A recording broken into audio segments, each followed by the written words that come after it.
Craftsman Days at Lowe's are going on now. Get limited time savings across the store like $100 off a V20 6-tool combo kit. Plus, enter the Craftsman Days Ultimate Garage Sweepstakes for a chance to win Craftsman products valued at over $10,000. Learn more at Lowes.com/Ultimate Garage. Offer valid through 12/31 while supplies last. No purchase necessary. Ends 12/31. Residents of 50 USDC, 18 or older, and age of majority, and have a Lowes.com account. Void where prohibited. See rules at Lowes.com/Ultimate Garage for entry instructions, odd prices, etc. Sponsor Lowe's. When I was in Iraq, our convoy was hit. It was bad. After I came home, I could still hear booms and see tracer fire. Makes it hard to be a good mom. As America's veterans face challenges, DAV is there. I'm Naomi Mathis, Air Force veteran. With the right support, more veterans can reach victories, great and small. With help from DAV, I was able to begin to heal. DAV provides a lifetime of support to veterans of every generation, helping more than 1 million veterans each year. Today, I'm part of DAV. We're veterans helping veterans to get the benefits they've earned. And I give my veterans my all. But there's more to be done and more victories to be won. My victory is being able to be here for my children. Naomi Mathis, thank you for your service. May your victories inspire many more. Support more victories for veterans. Go to DAV.org. What would you give for a child you loved? To make their wish come true? To help them fight a critical illness? Just imagine what you'd do. You see, wishes are so powerful, and you can make them real. They can give a child back their childhood, even change the way they feel. Every single one of us can make the stars align, because when we come together, hope and joy will shine.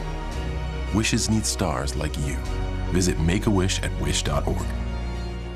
COVID-19 is a severe lung infection. Trust the American Lung Association for science-based public health information, especially for the 36 million Americans who live with lung disease. We have resources to protect your lung health. Access expertise from medical professionals and peer-to-peer support through our online communities. Visit lung.org for daily updates or call 1-800-LUNG-USA. We are Sports 56, WHBQ Memphis, and W253DF Memphis, Flynn Broadcasting Stations. And Bonds hits one high. Hits it deep. It is out of here. Morant. Oh! A jawbreaker. It's time to get up and get your day started. It's Sports 56 Mornings with Greg Gaston and Eli Savoy on Sports 56 and 98.5 FM. Diggs! Sideline! Touchdown! Unbelievable! Here are your hosts, Greg and Eli.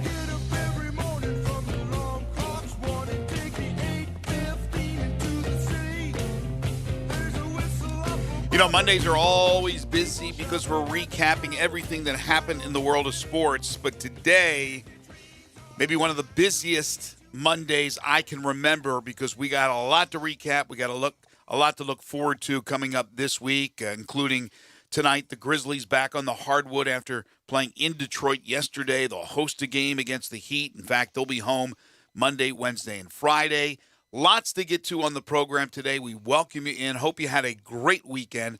It is Sports 56 Mornings, the Monday, December 5th, 2022 edition, 20 days away from Christmas. Greg Gaston, Eli Savoy, Zach Boyd with you from the Family Leisure Studios. The Relax at Home sale continues at Family Leisure. It's where family and fun come together. 2120 Whitten Road, just north of I-40. I guarantee you'll love something there. I'm sure it's going to be a lot more than just one thing. It is a fun place to walk around and enjoy. Hopefully you've had a chance to do so. If not, get on over there to Family Leisure. As I mentioned, we are going to be extremely busy. Just one guest on Monday. That's Barrett Sallee during the college football season. He'll join us at 8:25. That means plenty of time to hear from you on the Sports 56 listener lines by calling in or texting in at 901-360-8255, or you can message us on YouTube, Facebook, Twitter, or send a message, a comment, a question, a concern right to the website, sports56whbq.com. It's nasty this morning. It's 45 degrees Right now, there's light rain, but it's going to get heavy at times during the day. It will warm up into the lower 60s by evening. But again, thunder boomers are in the forecast. In fact, rain is in the forecast for the first 4 days of the work week, including tomorrow, where 70 degrees looks like the high, including and Thursday as well, 70 degrees. But again, that includes a lot of precipitation. We'll talk Tigers basketball. We'll talk Tigers football. We'll talk Grizzlies. We'll talk bowl games. We'll talk college football playoffs, the World Cup, and all kinds of other great stuff here on the program. What a weekend. How are you? I'm good, yeah. A lot of stuff going on. We've got breaking news already this morning. A coaching hire in the world of college football. As will add a little intrigue to one of the bowl games, as Cincinnati is hiring Scott Satterfield away from Louisville, and then they will play each other in the Fenway Bowl in a couple of weeks. So Scott Satterfield going to switch sidelines. He decided he wanted the left field sideline versus the right field sideline, I guess, in the Fenway Bowl or whatever. But Scott Satterfield heading from Louisville to Cincinnati. For the Bearcats, as they, of course, head to the Big 12, he will be their head coach. You know, for those fan bases that used to get upset at players who decided they didn't want to play in the bowl game, they wanted to get ready for the NFL, or they just wanted to move on and jump into the transfer portal, whatever the case was, it was always negativity toward that player.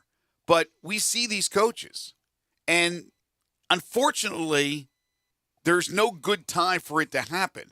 But especially now, with the portal open today for business, with recruiting that's going on right now during the time between the end of the regular season and bowl games, it's a very important time for college football programs. And so what do you want these coaches to do? So it's the same deal for players. What do you want these players to do? There's nothing you can do. If they want to jump in the portal, and hundreds, maybe thousands and thousands will be jumping in, but the coaching changes. You just mentioned one breaking this morning. Of course, over the weekend, we had the big news of Deion Sanders taking the Colorado job. You had Jamie Chadwell leave Coastal Carolina to replace Hugh Freeze at Liberty. Tennessee offensive coordinator Alex Golesh is gone. He goes to South Florida, takes over the Bulls. It's going to be interesting next year, these new teams coming in the American Conference, and some of these coaches. Tom Herman, a new coach at Florida Atlantic. On and on and on. Obviously, Trent Dilfer at UAB. So there's never a good time, but that's the craziness of college football. Yeah, it's part of the system, and the way they've got the recruiting calendar set up and signing day and all that stuff. I mean, coaches now want to get to those new jobs, and places need to get those coaches in as soon as possible. I think that it leads to some of these firings that have it mid-season because people want to get a head start on hiring coaches and be able to do it right away. And it's part of the deal. It's a different world of college sports these days, and with the players and basically free agency that is out there with the portal and NIL money. These next few weeks are crazy times as far as recruiting is concerned, with all of the transfer and the early signing period coming up. Yeah, and some of the coaches stay with their team. Deion Sanders, who was introduced yesterday at Colorado, is going to coach Jackson State in the Celebration Bowl. He coached them to the SWAC championship. They won that one over the weekend, and he will coach them in the Celebration Bowl. We've seen coaches in the past that stayed on to coach their team. Other coaches have moved on. Other coaches were told to move on. So it's always different for whatever that program may be. At Memphis, much to the chagrin of some folks out there, no change made. Ryan Silverfield is the head coach and will be the head coach in 2023. And yesterday, Memphis got word that they will play in the Serve Pro First Responder Bowl, which will be on December 27th at 2:15 Central. They'll take on Utah State. Former Arkansas State head coach Blake Anderson's the coach out there. 2 6-6 teams. They will play in Dallas. It'll be at the SMU Stadium, which I just was at with the Tigers for their final game of the regular season against SMU. So this was one that wasn't even thrown around. We kept hearing Independence Bowl, Frisco Bowl, maybe even the Birmingham Bowl. They end up going to Dallas. Dallas is a great city. but it's going to be right after Christmas. I don't know how that sits with all the players. I talked with Ryan Silverfield yesterday on his Zoom media availability. He seems to think that everybody who's in is fired up for it. Now, when I say is in, today and in the coming days, we will probably get news that some of these players will be leaving. It's going to happen with every program around the nation. There was the report over the weekend that Joshua Hastings, a defensive back, had hit the transfer portal. There's going to be some other players as well. But Memphis is going to Dallas December 27th. Yeah, with this, Harold Grader even mentioned last week that keep an eye on those Texas bowl games, and Dallas is a good city. I mean, the timing right after Christmas kind of makes it a little difficult, maybe for fans and kind of a weird setup, but it is what it is. That's when a lot of those bowl games fall for this conference and for these teams, and so you do what you can. Yeah, Ryan seemed to indicate yesterday that it was good for them as far as the recruiting is concerned. He talked about the dead period that's coming up, but then it gives them more time while they prep for the bowl. But again, for fans, I don't think it's a great time. Right after Christmas, you're either traveling or have traveled and don't want to travel again. You've spent a lot of money. You don't want to go. Hopefully there will be a nice contingent that goes down there to support this program. But again, 9th straight year. You can't argue with that. 9 straight years of going to a bowl game, and that's where Memphis is headed. The AutoZone Liberty Bowl game, we kind of threw this around the other day. Kansas, Arkansas. Or in South Jersey, as we like to say, Arkansas. Arkansas and Kansas will play on December 28th. That's a 4:30 kick at Simmons Bank Liberty Stadium. I was excited to see Kansas. It's been a long, long time for them. I know they're not some great historical program by any stretch of the imagination, although they've sprinkled in some great players in their history, from Gale Sayers to John Riggins and on and on and on. But Lance Leopold's done a great job with this team. They were really good early in the season. Then they kind of faded a little bit. But I'd like to see new blood. And then Arkansas, again, high hopes for the season. Started out pretty well. And then injuries really took its toll. But KJ Jefferson announcing he's coming back for another year. So Arkansas and Kansas in the AutoZone Liberty Bowl game. Yeah, there was various reports about whether Missouri did or did not want to play Kansas, and because you had that possibility of setting up that rivalry that has not been played for quite some time now after Missouri left the Big 12. But I think it's a good matchup, and certainly with Kansas, as long as it's been for them without going to a bowl game, their fans have to be excited, and it looks like at this point anyway that Leopold is going to be staying there, so that's good news for them. He's done a great job and was a hot name in a lot of openings and all that stuff, but it looks like they'll be able to retain him and have him for that game, and should be a fun matchup.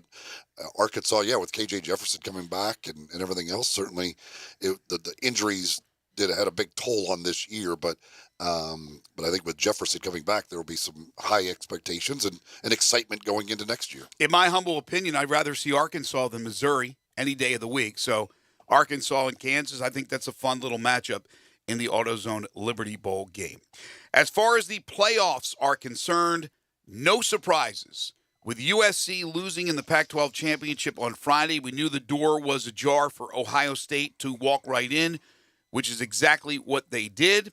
And the committee didn't do anything crazy. So Georgia at number 1, Michigan at number 2, TCU at number 3, Ohio State at number 4. You will have Georgia and Ohio State December 31st in the Peach Bowl.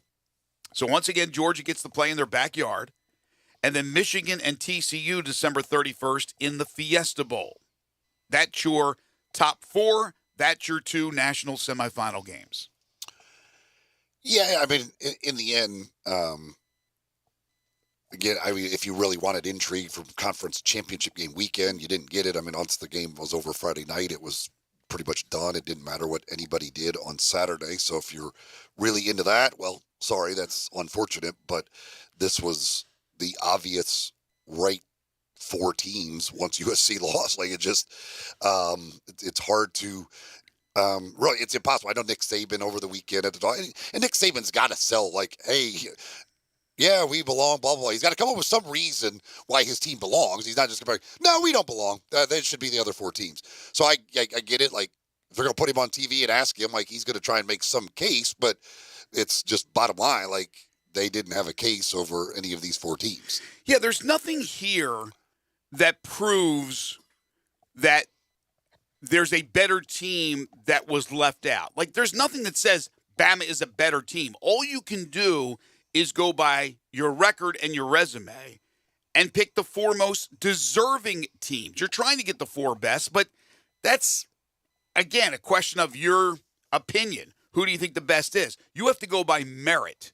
And there is no question in my mind that they got the four teams right, that Alabama did not deserve to be in this 4-team playoff. Now, if you've looked at the models of the 12-team playoff, what that would look like for this year, which goes into effect in 2024, then Alabama would be included. They finished fifth. I would argue that Tennessee should be fifth and Alabama sixth. Really didn't matter as far as the playoffs are concerned. So, again, the committee did a good job. I think they did what everybody knew they were going to do. It would have been just craziness if they left TCU out.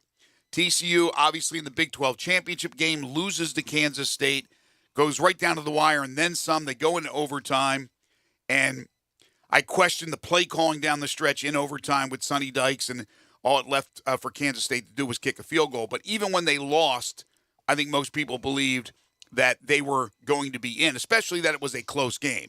I guess the only question was, and I don't think you even had a question, was if they got blown out by Kansas State. But remember, they had already beaten Kansas State during the regular season. So, again, the committee did, I think, what was right. As far as other area schools, regional schools are concerned, as far as the bowl games are concerned, Tennessee will be going to a New Year's Six game. They will play in the Orange Bowl, and they will play Clemson. So that's a lot of orange, Eli. In the Orange Bowl. Like, you can't ask for a better matchup. I mean, it's the Orange Bowl with Tennessee versus Clemson. It's made right there for them. That is an overload of orange. I will overdose of orange with Tennessee and Clemson in the Orange Bowl. Then we got the story yesterday. Now, I don't know if it's official from the horse's mouth, but we heard the story that DJ Uyunglele is going to transfer. He lost his job in that game when Clemson played over the weekend in the ACC championship game, and they drubbed North Carolina. And the young quarterback who came in, who, again, a lot of people complained that Dabo just was too loyal to DJ Uyunglele and should have went with Klubnik. And Klubnik was great. I mean, he was unbelievable. He was near perfect. I don't know if they had gone to Klubnik earlier in the season, if it would have made a difference or not, but there's a lot of people that feel it would have. So, again, I'm not sure if DJ actually said that or it was just a story out there, but the report is that he's going to transfer. Well, whether he said it officially, like, it's rather obvious. Like, he's not going to hang around to be the backup quarterback, and clearly at this point he is the backup quarterback. So, once he was pulled from that game and Klubnik was good, it's, there was no chance of DJ Uyunglele hanging around Clemson for another year. Why do you transfer now, though? You just worked your tail off all season long, and even if you're not going to start, you never know when there's an injury, a pulled hammy or something, and you get to go and be with your comrades in the Orange Bowl in South Florida. Why wouldn't you want to experience that? Well, I don't know. I mean, I don't know what his timeline will be, all that stuff, whatever. But, I don't know when he might officially announce something or whatever. But I don't know. Certain kids will do it differently, I'm sure.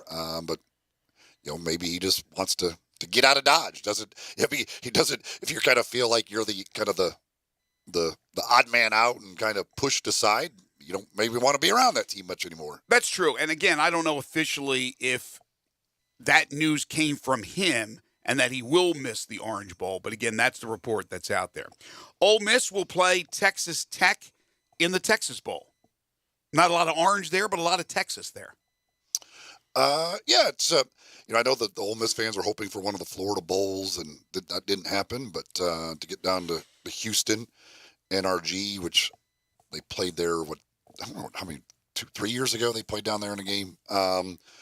But yeah, not a bad spot to go for them, and a good, I think, a matchup that they certainly very much can win.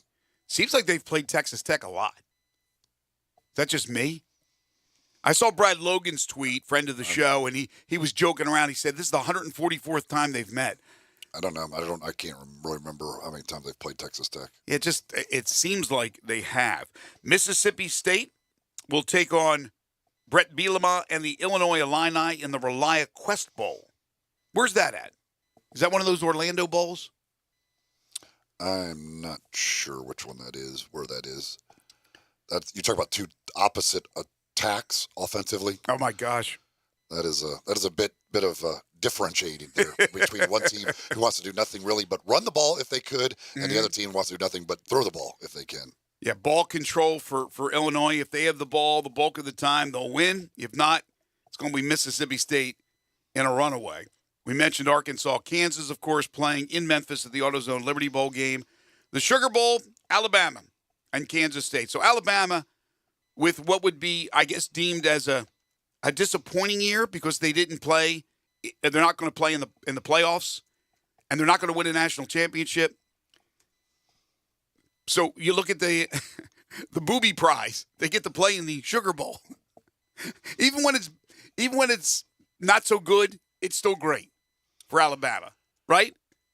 Well, yeah, I mean, we knew they were going to this. So once they were in that fifth spot, they were going to get this. The Relia Quest is the old Outback Bowl.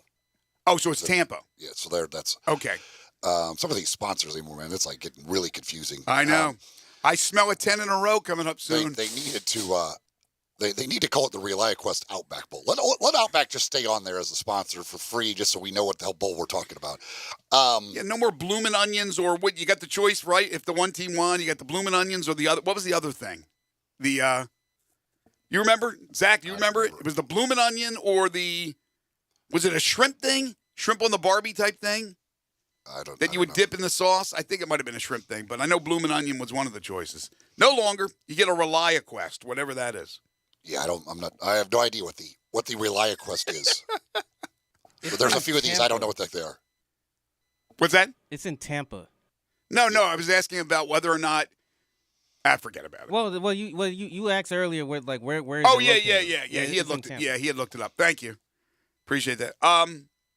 Yeah, so there you go. Bama and Kansas State in the Sugar Bowl. Also, as far as the New Year's Six, the Rose Bowl.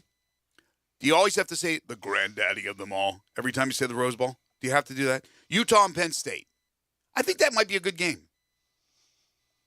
Yeah, good. Should be a good game. I think Penn State's overrated. But I think that could be a good matchup. They could be overrated because we look and see that they lost to Michigan, they lost to Ohio State, and beat up on everybody else. But if they go and they take care of Utah, of course, the Pac-12 champions, having beaten USC on Friday night, then I think that's a good win, and I think it confirms that they really were a good team. I don't know. I don't know enough about Penn State to know whether or not they really are worth their standing in the final rankings. And then in the one other bowl of note, the Music City Bowl down the road in Nashville, Iowa and Kentucky. Oh, I know. Ugh. That just jumps out at you, doesn't it? Man, I can't wait to see that 6-3 final. That's going to be fun. Have the rankings come out yet or there's always somebody that puts all the bowl games and they rank them. Just an opinion of somebody or maybe a group of people. But I'm sure that will be coming out here any day now. I'm just curious to see where they have the First Responder Bowl. I mean, the Serve Pro First Responder Bowl, where they have the AutoZone Liberty Bowl game, so on and so forth. Well, when all of these bowls come with the little, asterisk, and we'll see who plays in them. For Kentucky, is Will Levis going to play in a bowl game? I don't think so. I mean, I could be wrong. A lot of these, between guys who are transferring and guys who are just opting out of the bowl games, we'll have to see. Some of these matchups could get greatly altered between now and the time that bowl was actually played. That is true. And then, of course, you have the Cotton Bowl, where Tulane will take on USC. Tulane winning the American Conference Championship, knocking off UCF 45-28. Congratulations to the Green Wave. 2 wins last year. What an incredible turnaround by Willie Fritz and company. And, of course, Fritz last week turning down the Georgia Tech offer. Yeah, obviously great turnaround for them, great season for them. Felt bad for UCF in that championship game. I mean, you take away John Rice Plumlee's ability to run the ball, like it's makes it difficult. Keene wasn't playing because he didn't want to burn the red shirt. So they were in a bad situation at quarterback in the second half of that game. They just really their offense was very limited, to say the least. They were absolutely limited. Well, on Saturday, I went and I had my second treatment at QC Kinetics. I got to be honest with you. My arm was a little sore, but nothing a little ibuprofen couldn't handle. But I feel pretty good. I mean, I'm moving around pretty good with the rotator cuff. Again, I won't know until all the treatment has been completed whether or not this works and I can avoid surgery. But I'm giving it a shot. And again, I suggest you do as well. Unless you want to go have surgery, it's expensive. You're going to be on your back for a long time. You're going to be out of work. Obviously going to be rehabilitating for quite some time. So if you want to avoid that, but you're dealing with that pain, that continual pain in your knee or your back or your hip or your elbow or your shoulder, why not try out regenerative medicine? That's an alternative option, and that's QC Kinetics. Their unique protocols use healing agents from your own body to target aching joints, repairing and restoring damaged tissue. So you can move again, no surgery, as I mentioned, no drugs, no downtime. You got pain in your hip, shoulder pain, or if you have any arthritis pain or lingering pain from an injury, which is my situation, don't let them operate on you or give you more steroids. Say no to the pain pills. Call QC Kinetics first. See if their life-changing, all-natural treatments can get you living your best life in the new year. This is the future of joint pain management, and appointments are available as soon as next week. So make 2023 the year you say goodbye to joint pain. I'm giving you a blow-by-blow, play-by-play account of what I'm going through. At least give them a call. It's a free consultation. Find out more about them at 901-445-1010. That's 901-445-1010.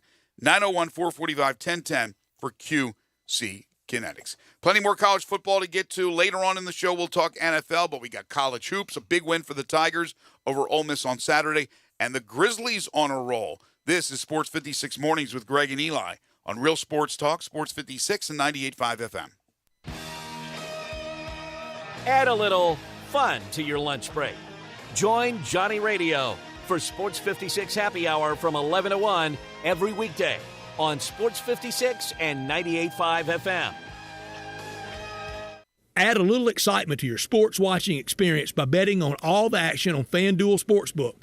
There's a reason why FanDuel is America's #1 sportsbook.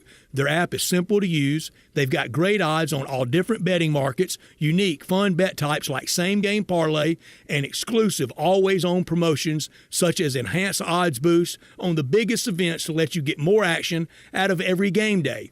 And if you win, they even get you your winnings safely in as little as 24 hours. If you've never tried FanDuel Sportsbook, what are you waiting for? Download the FanDuel Sportsbook app to get started and be sure to sign up with promo code CASH so they know I sent you. That's FanDuel Sportsbook, promo code CASH. Must be 21 and older and present in Tennessee. First online real money wager only, $10 first deposit required. Bonus issued is non-withdrawable site credit that expires 14 days after receipt. Restrictions apply. See full terms at sportsbook.fanduel.com. Gambling problem? Call the Tennessee Red Line at 1-800-889-9789. Hey Memphis, I'm Regina Moore, owner of Chef Flavors. Born and raised in the 901, I have so much pride for my city. So, my husband and I created a product Memphis can be proud of. Our award-winning spinach artichoke dip is on Walmart shelves now, and we need your help clearing the main. Let's show Walmart how Memphis come together for their own. Unlock the inner chef in you with Chef Flavors.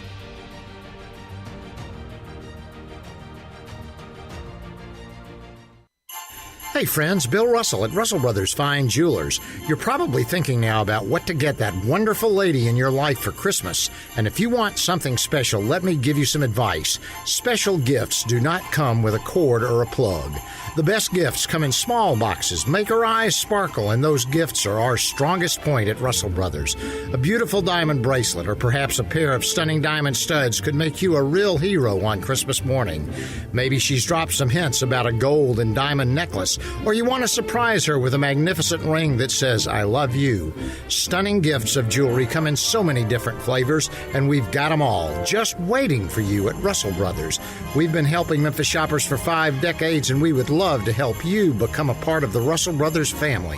Russell Brothers Fine Jewelers, 4646 Poplar at Perkins, and remember, no cords and no plugs. Let us help you be the best Santa you can possibly be. Russell Brothers Jewelers. At Jason's Deli, when you're dining in or picking up curbside, you can expect wholesome food and no surprises, just delicious sandwiches, crisp salads, and quick quality meals made with the freshest ingredients and no artificial trans fats, MSG, high fructose corn syrup, or artificial colors and dyes. Around here, a lot of thought goes into what we put into our food and what we take out of it, because you're not just taking a bite, you're getting a taste of who we are. New items are constantly being created to expand our menu for all tastes and special diets with vegan and gluten-free options available. Convenience and on-time delivery you can count on. It's just a click away at jasonsdeli.com, so whether you need to feed 5 people or 5,000, the team at Jason's Deli, they have the credentials and the commitment to keep you satisfied. Freshness is nearby at Jason's Deli with locations at Ridgeway in the Park Place Center, Poplar and Highland, Germantown Road in Cordova, and on Goodman Road in Olive Branch. Jason's Deli. It's wholesome food and no surprises. For the latest from the world of golf, tune in every Saturday morning from 9 to 11 for the Golf Shop Radio Show, presented by PlayGolfMyrtleBeach.com, the golf capital of the world. Hosts Mark Greenhelch and Matt Blanchard talk golf from tee to green and everything in between. If you like golf, you're going to love Golf Shop Radio. Before you tee up, drop on in. Welcome to the Golf Shop here on Sports 56. Real sports talk. When the weather gets better, I found a new place to really soak it in. It's the patio at the Commissary in Collierville. We all love the delicious Memphis-style barbecues. You can begin your barbecue fest with some great appetizers like the cheese plate or the tamales or the barbecue nachos. Oh, those smoked chicken wings, they're terrific too. Then dig into the ribs or the barbecue shoulder. Get it chopped or pulled on a sandwich. A big sandwich, or you can get it on a plate. You've got choice. And you've got choice in places. Don't forget the Germantown Commissary as well. Comes with beans and slaw, deviled eggs they're famous for. And Brad, you can even order by the pound, a 6-pack or an 8-pack or even a 12-pack. The Boss Man salad, the chicken plate, the barbecue shrimp. There's something for everybody, and those great desserts. The best icebox lemon pie anywhere. Or my favorite, the banana pudding. Check out the patio, TVs for sports, and music on the weekends. You love the Commissary. Ole Miss Rebel Yell is back. The Rebel Yell Hotline Radio Show is back on WHBQ Sports 56 and 98.5 FM. Every Monday night at 6, hear the latest news on your Ole Miss Rebels with Yancey Porter with 24/7 Sports, former Ole Miss defensive tackle Mike Fitzsimmons, Gordon Ford covering SEC Sports Call, and former Ole Miss baseball announcer Gary Darby. From kickoff to free throw to extra innings, your Ole Miss sports on the Rebel Yell Hotline Show right here Monday night at 6 on Sports 56, 560 AM and 98.5 FM. Your Mid-South Sports Station. Sports 56 Traffic. This Sports 56 traffic update is brought to you by Barton's. Barton's has been your hometown building supply store since 1885, offering local delivery. Now Barton offers in-stock utility trailers, great option for contractors and frequent DIYers. Visit your West Memphis Barton's at 215 West Broadway Street. Right now, we're working a couple accidents on Highway 385. That's I-240 West at Highway 385. And then also Highway 385 at Kirby. That's 240 at Highway 385 and Highway 385 at Kirby. This is your Sports 56 traffic update.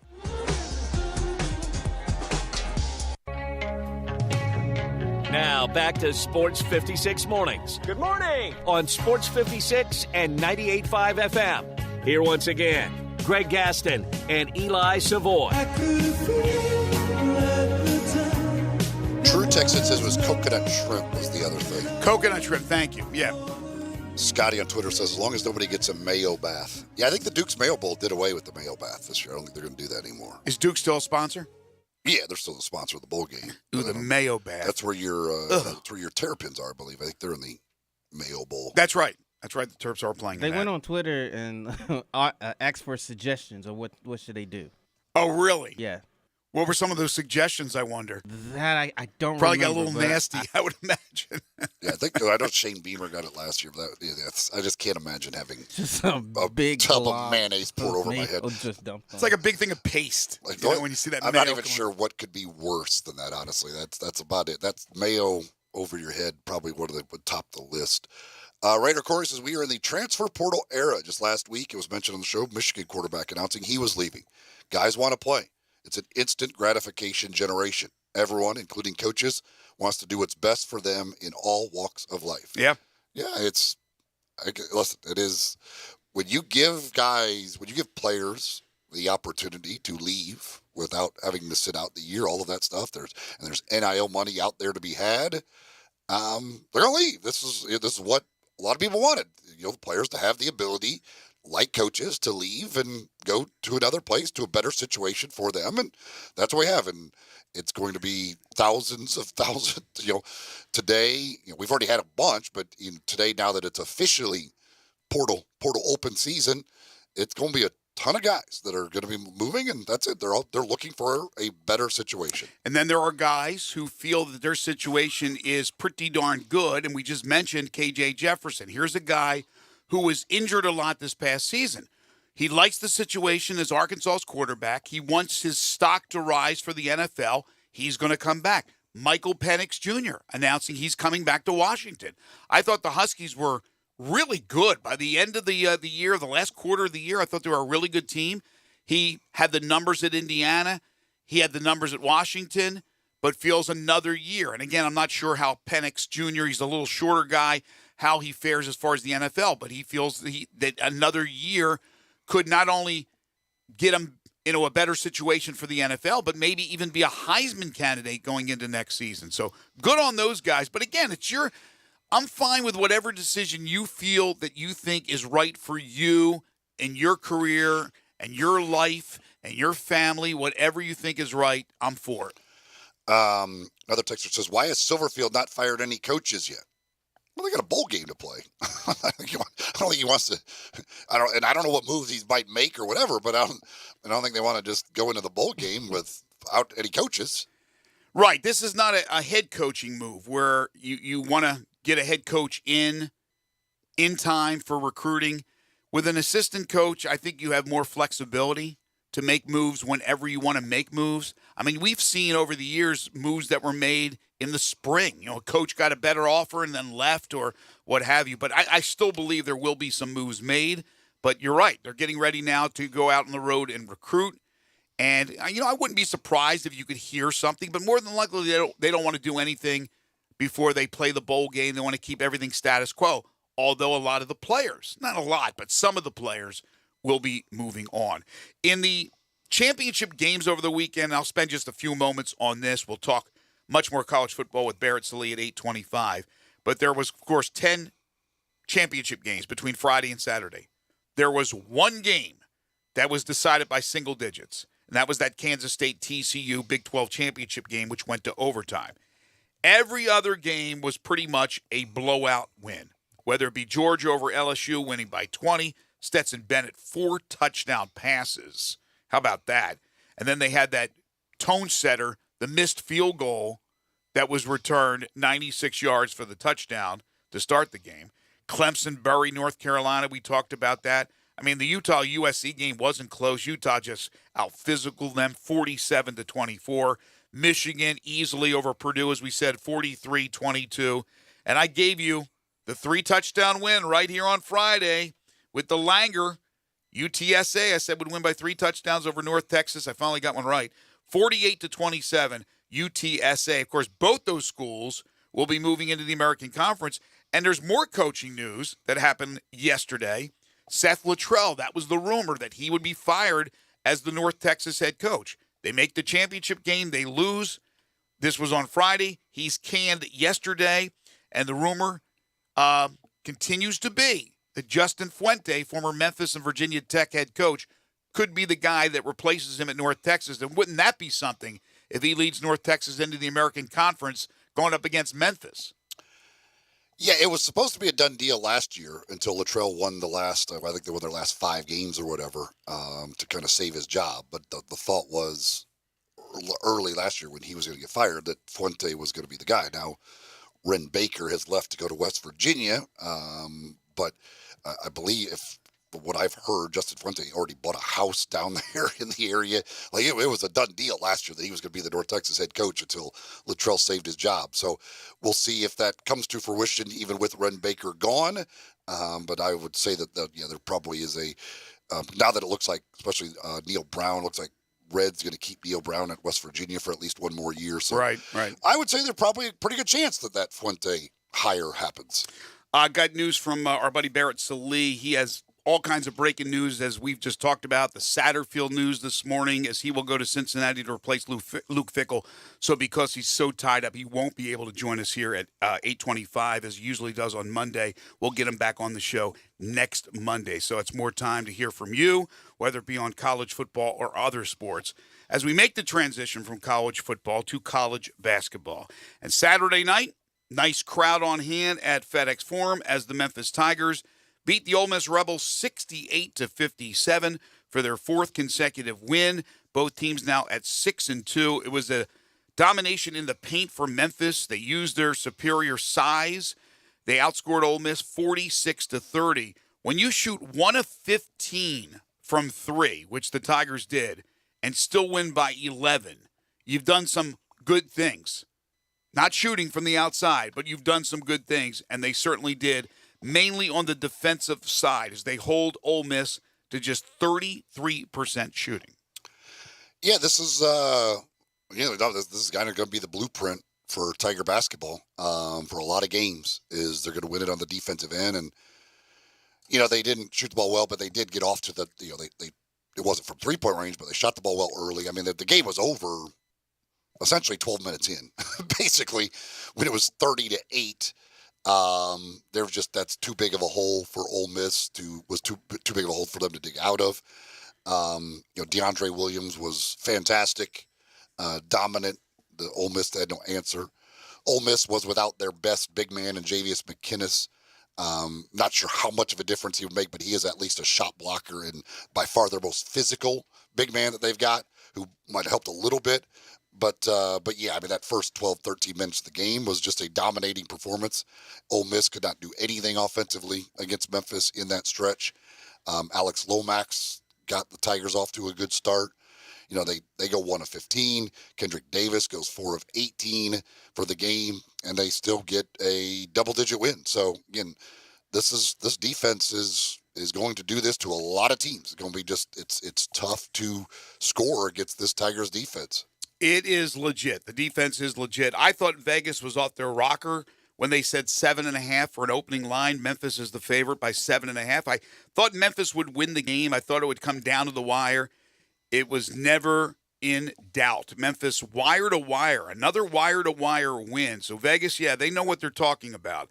Memphis only shot 39% for the game. As we mentioned, 1 of 15 from 3 and still get the W. Alo set the pace. He has been on a nice little tear. Scored 14, hit 6 of 12 field goals. He's got that little mid-range jumper down. As long as he's not shooting threes, where he shoots only about 23%. But Alo distributing, stealing the ball, being the all-around pest that he is, and I say that in a complimentary manner. But DeAndre Williams was the best player on the court. 17 points, 14 rebounds, 7 assists, 3 steals. He was tremendous. They overcame, as you mentioned, a poor shooting night for Kendrick Davis, who was just 4 of 18 from the floor for 14 points. And now Memphis, which hosts Little Rock tomorrow night, assuming they take care of business against a struggling Trojans team, they have games after that against Auburn and Atlanta on Saturday, then next week in Tuscaloosa against Alabama, and then Texas A&M at home on the 17th. So 3 straight SEC opponents. You're already 2-0 against the SEC. And I said you have to hold serve. You absolutely have to beat Texas A&M. But if you could take one of those 2 against the Alabama teams, you're really strengthening your resume for when tournament time comes around? Yeah, to me, I think you need to win one of the two against either Alabama or Auburn, because I just don't know. Like, I think Ole Miss has a chance to be a tournament type team. I don't know that beating them at home is ever going to be. I don't think it'll be a quad one win. Texas A&M just lost over the weekend to, who did they lose to? Texas A&M. Somebody not very good. I forget. That's probably on your home floor. That's not going to be a quad one win. So again, in the conference, there's just not going to be those opportunities there. So I guess Memphis did get helped over the weekend. Nebraska beat Creighton, which surprised the heck out of me. By 10. But that win over Nebraska, maybe that will end up looking better than what we thought. But there's very limited opportunities for the quad one wins out there, and the Auburn game and the Alabama game, with being neutral and road, those would probably end up being quad one wins. Trying to find that Texas A&M score. They lost to Boise. Boise State, that's right. Thank you. 15. So they lost by 15 at home to Boise. Wow. They were never really in that. That was like a double-digit lead, like the entire game for Boise. Yeah, and that Nebraska win was by 10 over Creighton. There is news on the DeMaurier Franklin front, Penny, saying that the school, his previous school, Illinois Chicago, says that they will not stand in the way of this latest waiver attempt, which is a mental, basically, waiver, that he had the issues when he was at Illinois Chicago, which is a different way they went, different route they went, but certainly something in line with, unfortunately, DeMaurier and some struggles that he had. And they said they will not stand in the way of that. So now all they need is the NCAA approval. Easier said than done. I would imagine it will come, but nothing's timely with the NCAA.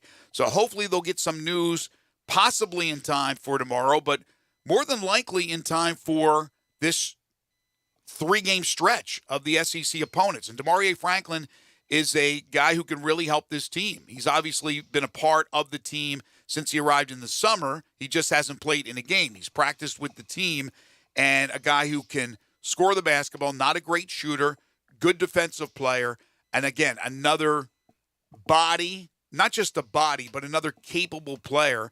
And then, of course, they'll get the big guy in the second semester, the transfer from, was it Houston or SMU? I can't remember.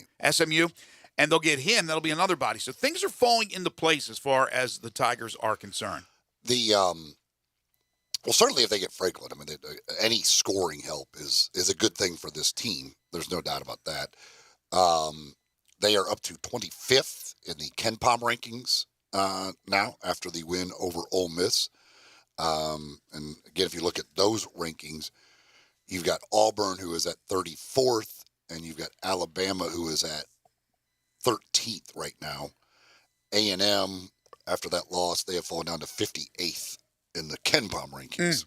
Auburn, of course, nationally ranked, but I guess you take into consideration the opponents that they have played so far. But certainly a capable team, Bruce Pearl's team, and that game will be on a neutral court in Atlanta. And in KenPom's things, and he projects every game, he has them losing in his projections to both Auburn and Alabama, and then getting the win over Texas A&M. Yeah, again, you're holding serve. If that happens, you're still fine. But if you want to move up in the rankings as far as down the road and have that resume for good seeding, you really do need to win one of those two, because your options in the American Conference are limited.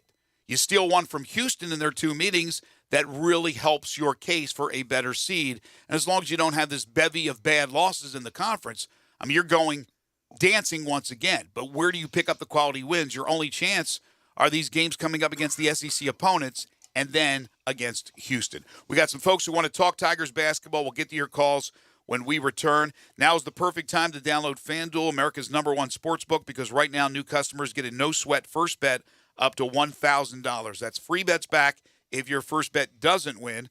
Just sign up with promo code GASMAN. FanDuel has all your favorite bets, from the money line to point spreads to player props, and you get your winnings paid extremely fast. All on an app that's safe, secure, and super easy to use. So sign up today with promo code GASMAN. That's promo code GASMAN for your no-sweat first bet. Make every moment more this season with FanDuel, official sportsbook partner of the NFL. Must be 21 or over, present in Tennessee. First online real money wager only. Refund issued as non-withdrawable free bets that expire in 14 days. Restrictions apply. See terms at sportsbook.fanduel.com. Gambling problem? Call Tennessee Red Line at 1-800-889-9789. This is Sports 56 Mornings with Greg and Eli on Real Sports Talk, Sports 56 and 98.5 FM. You already know you can listen to Sports 56 anywhere with the Sports 56 app or at sports56whbq.com. But you can also watch us daily with live video of all of our shows on Twitter, Facebook, YouTube, and Twitch. Hi, this is Troy Fiveash, owner of Fiveash Roofing. In these uncertain economic times, there are so many things as a contractor and a business owner that I cannot control. The rising cost of materials, not to mention fuel and transportation costs. In the last 2 years, shingle prices have almost doubled and commercial materials have doubled. And I don't have to tell you what fuel costs these days. But you know what I can control? How much markup I put on a project. I have always prided myself in knowing I never gouge a customer. But in an effort to ensure my crews have work and my customers are being treated fairly, I have lowered my profit margin, hoping to give you a price you can live with and keeping my crews busy. So if you need a roof or gutters, please give us a call. Fiveash Roofing, fair, honest, and ethical. Fiveash Roofing, a proud sponsor of Tiger Athletics and a member of the Tigers home team. 367-0050 or memphisroofer.com. 367-0050 or memphisroofer.com. Fiveash Roofing, it's what we do. We're here for you. Bartlett Small Engine has been serving quality power equipment since 1970. They have a full line of power equipment, parts, and services for most makes and models. Bartlett Small Engines has the best brands in the power tool industry: Honda mowers, trimmers, and generators, Steel blowers, trimmers, and chainsaws, Echo trimmers, blowers, and chainsaws, plus quality products from Red Mat and Shindawa. And they're all American made. Bartlett Small Engine is your can-do store. 6780 Summer Avenue. Call 901-386-9779. Football season is underway, so now is the perfect time to download FanDuel, America's #1 sportsbook. Because right now, new customers get a no-sweat first bet up to $1,000. That's free bets back. If your first bet doesn't win, just sign up with the promo code WIN. FanDuel has all your favorite bets from the money line to point spreads to player props. So sign up today with promo code WIN for your no-sweat first bet. Make every moment more this season with FanDuel, an official sportsbook partner of the NFL. Must be present in state where lawful to wager. 21 plus in select states. First online real money wager only. Refund issued as non-withdrawable free bets that expire in 14 days. Restrictions apply. See terms at sportsbook.fanduel.com. Gambling problem? Call 1-800-GAMBLER. Visit fanduel.com/RG. Colorado, Iowa, Michigan, New Jersey, Pennsylvania, Illinois, Virginia. 1-800-NEXT-STEP or text NEXT-STEP to 53342. Arizona 1-800-789-7777 or visit ccpg.org/chat. Connecticut 1-800-9-WITH-IT. Indiana, Kansas 1-800-522-4700 or visit ksgamblinghelp.com. Louisiana 1-877-770-STOP. New York 1-877-8-HOPE-NY or text HOPE-NY 467-369. Tennessee Red Line 1-800-889-9789. Wyoming, West Virginia 1-800-522-4700 or visit 1-800-GAMBLER.net. Locally owned and operated since 1885, Barton's has always been your hometown building supply store. And now Barton's is your go-to for replacement car remotes and key fobs. Introducing DuraKey. DuraKey replacements and renewal kits can be programmed in-store while you wait. Plus, save up to 60% compared to dealer prices. Visit your West Memphis Barton's at 215 West Broadway today for help with your car remote replacement and all of your home repair and remodel needs. Biscuits and Jams is the best new restaurant in the Mid-South. Their shrimp and crawfish Creole Benedict has been named one of the best one-of-a-kind breakfast dishes by the Commercial Appeal. Biscuits and Jam's secret is homemade food with local ingredients. You can't get any better for breakfast, brunch, and lunch. Biscuits and Jams, open 8 to 2 Tuesday through Friday and 9 to 3 Saturday and Sunday at 5806 Stage Road. For delicious, local, homemade food, Biscuits and Jams is simply the best. Now back to Sports 56 Mornings. Good morning. On Sports 56 and 98.5 FM. Here once again, Greg Gaston and Eli Savoy. Great weekend for the Grizzlies. We'll talk Grizzlies in hour number 2. We got the NFL still to get to. A lot of things happening in the world of sports, including some baseball news that we'll get to as well. But right now, your phone calls at 360-8255. Sports 56 listener lines are open. You can call in or text in. And Keith is first. Hi, Keith. Hey, Greg and Eli and Zach. All right, so that was a must-win. I agree on Ole Miss.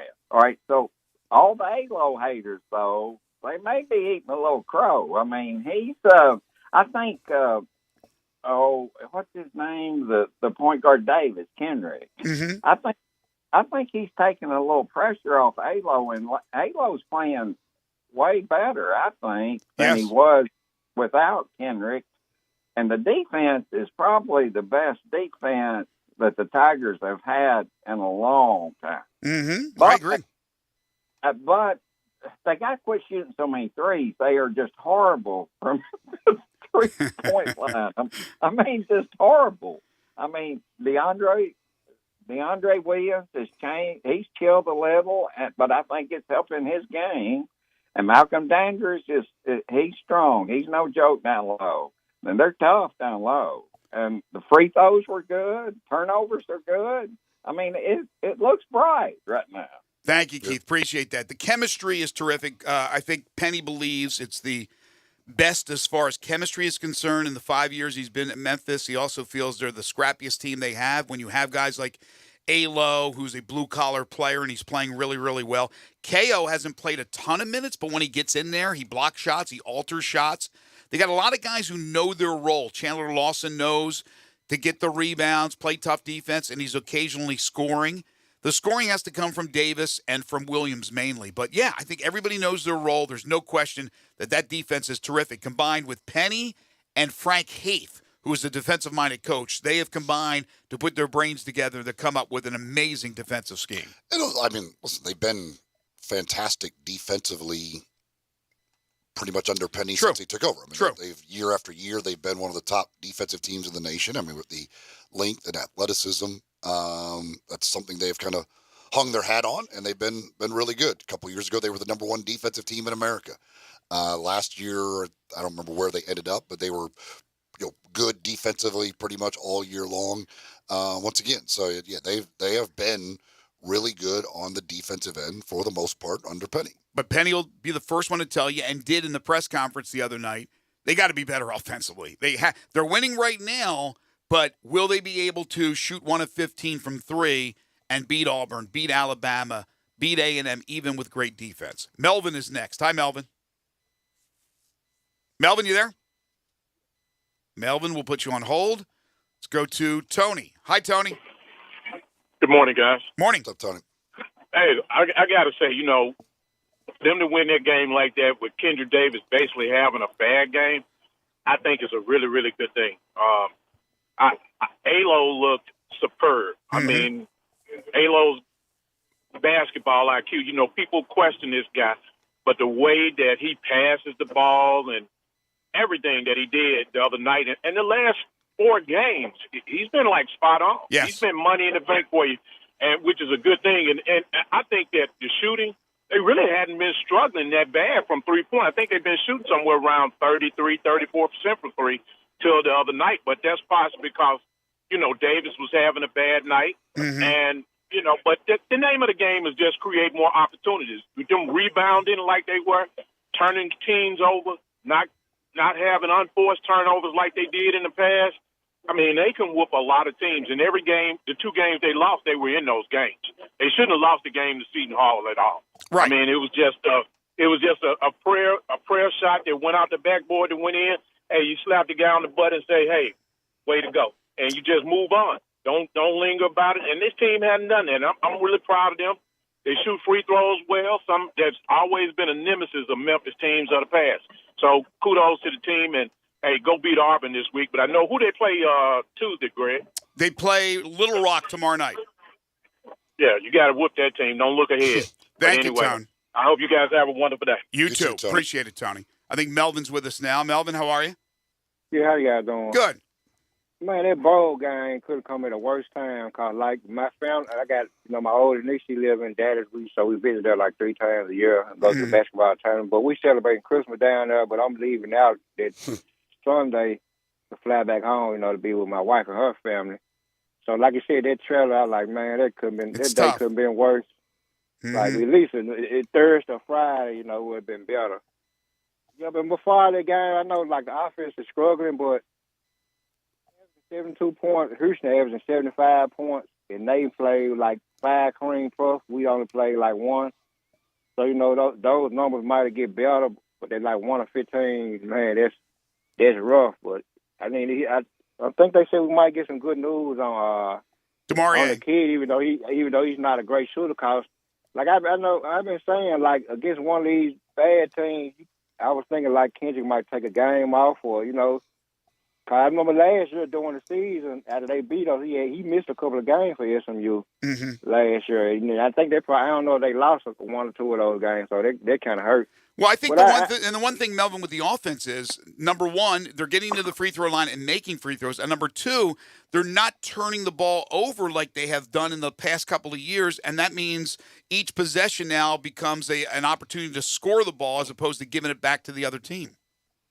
Yep. It's like the defense played good. We gave up so many. We got a lot of stops, gave up rebounds. That's like damn, that's still his Achilles heel. Like, I think he had 2 rebounds and 3 turnovers. And like the first half, KO played great. He had 2 blocks that helped. In the second half, he didn't play a penny. The press conference, he say he goes to the guys he trusts. I get what you trust, but I see with my eyes with that guy out there with that defense. I mean, he could at least he can catch a lob because they started double teaming. They were blitzing Davis and they threw it to Malcolm a couple of times. He couldn't finish or couldn't catch the ball. Right. So, everybody like, what KO is? KO's coming along. He is coming along. You're right. I mean, people said the knock on him was the hands. Looks like the hands are much better. At least they were much better than what Cisse had when he was here. And his ability to alter and block shots is becoming a big part of that Memphis defense. Yeah. All right, Melvin. Thank you, man. Appreciate the phone call. Have a great day. Yeah, I mean, listen. KO is, on offense, he is only an alley-oop catcher. Sure. But defensively, certainly, I mean, that length and athleticism plays. Like, it's just, that's hard. I mean, and he's got the ability to block shots. He's going to affect a lot of shots when he was in there defensively. He's progressing. Again, Franklin, yes, is going to help the offense. And they need help. But they're never going to rely on three-point shooting. Right. If you do, you're screwed. This team can't rely on three-point shooting. You're going to have the nights where they might shoot well. Especially, it'll probably be that Davis shoots well, then a couple of other guys make some. Mm-hmm. But this team is in no way, shape, or form going to ever be able to just rely on a three-point shot to go win games. It's not part of what they are. No, they're not. But as Tony said, it was – they were shooting it okay up until the other night, 1 for 15. And when they shoot it okay, obviously Davis has to be knocking down some threes, but Keontae Kennedy has to do his share of hitting outside shots. And Jonathan Lawson, who was at 50% on the season, I think he's 6 of 12, he's become a pretty good outside shooter. Those guys have to chip in to help out because you're not getting the three-point shooting on a consistent basis from DeAndre Williams. He'll make a 3 every once in a while, and you're certainly not getting it from Alo, and you're not getting it from the bigs. So it's got to come from Kennedy, Lawson, maybe even Elijah McCadden. Yeah, I mean, I don't get they had 2 games where they've shot the ball well from three-point range. They were 9 of 22 against Nebraska, and they were 8 of 17 against North Alabama. Other than that, they're 33% is the best they've had, but they've had three games under 20 or under 30% before last game. So there's now 4 games where they've been under 30% from three-pointers. It's just not a good three-point shooting team. Just bottom line, it's not a good three-point shooting team. Yeah, that is not going to change. That is not part of their DNA. We need to take a break. When we come back, more of your calls and texts on the Sports 56 listener lines. We'll continue to talk a little college basketball. We'll talk some NBA as well as the Grizzlies are on a roll. This is Sports 56 Mornings with Greg and Eli on Real Sports Talk, Sports 56 and 98.5 FM.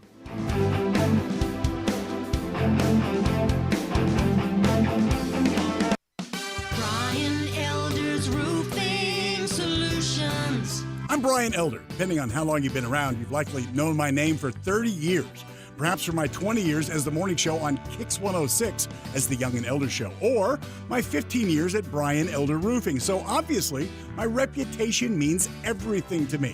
One terrible customer experience could tarnish a third of a century of goodwill. My reputation for quality and strong relationships is our main focus. We're the highest certification, a platinum preferred contractor with Owens Corning.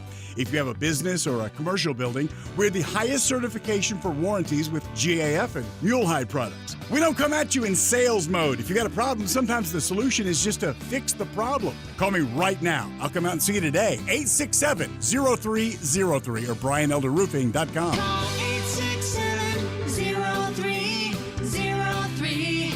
Brian Elder's Roofing Solutions. There are plenty of great reasons to visit Bell Tavern, Memphis's perfect downtown bar. The cold beer, the specialty drinks, the friendly staff. But this time of year, there's another great reason to visit Bell Tavern. Escape. Of course you love your relatives. No one's questioning that. But maybe you don't agree with them on everything. And maybe, just maybe, you might want, even need, to sneak out and have a drink or two in a nice, quiet, calm environment where discussing politics or religion is actively discouraged. You need to go to Bell Tavern. This holiday season, tee it up at Edwin Watts Golf Shops for the hottest gifts from Ping and Bushnell. Save $150 off on the Ping G425 drivers, the most forgiving driver in golf. And there's hot gifts from Bushnell. Save up to $75 on the Tour V5 and Tour V5 shift rangefinders. We also have gift cards for those favorite golfers on your list. Don't miss these holiday gifts and more happening now at Edwin Watts Golf Shops, home of the 90-day satisfaction guarantee. Kevin Harlan from Monday Night Football here on Westwood One. Coming up, NFC South action when Tom Brady and the Tampa Bay Buccaneers play host to the New Orleans Saints. The Bucs have a chance to get back to 500 and stay atop the division. Join me and Hall of Fame quarterback Kurt Warner for the action on Monday Night Football. Right here on Sports 56 and 98.5 FM. Football season is underway, so now is the perfect time to download FanDuel, America's #1 sportsbook. Because right now, new customers get a no-sweat first bet up to $1,000. That's free bets back. If your first bet doesn't win, just sign up with the promo code WIN. FanDuel has all your favorite bets from the money line to point spreads to player props. So sign up today with promo code WIN for your no-sweat first bet. Make every moment more this season with FanDuel, an official sportsbook partner of the NFL. Must be present in state where lawful to wager. 21 plus in select states. First online real money wager only. Refund issued as non-withdrawable free bets that expire in 14 days. Restrictions apply. See terms at sportsbook.fanduel.com. Gambling problem? Call 1-800-GAMBLER. Visit fanduel.com/RG. Colorado, Iowa, Michigan, New Jersey, Pennsylvania, Illinois, Virginia. 1-800-NEXT-STEP or text NEXT-STEP to 53342. Arizona 1-800-789-7777 or visit ccpg.org/chat. Connecticut 1-800-9-WITH-IT. Indiana, Kansas 1-800-522-4700 or visit ksgamblinghelp.com. Louisiana 1-877-770-STOP. New York 1-877-8-HOPE-NY or text HOPE-NY 467-369. Tennessee Redline 1-800-889-9789. Wyoming, West Virginia 1-800-522-4700 or visit 1-800-GAMBLER.net. It's a holiday experience like no other. The Light Garden, a walk-through entertainment extravaganza with hundreds of giant 3D Christmas light displays. Starting November 22nd at Olive Branch City Park. Stay tuned to Sports 56 for chances to win tickets to go see The Light Garden.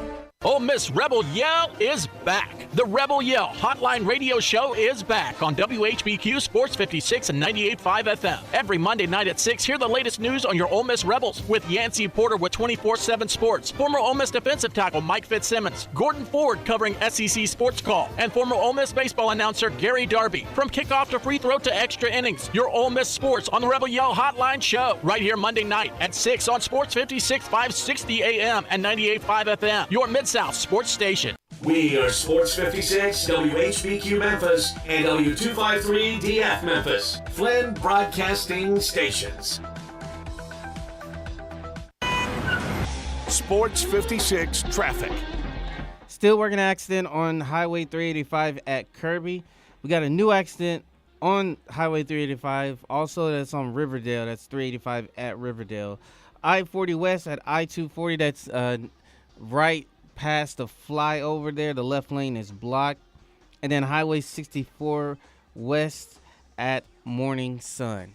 Keep it right here. This is your Sports 56 traffic update.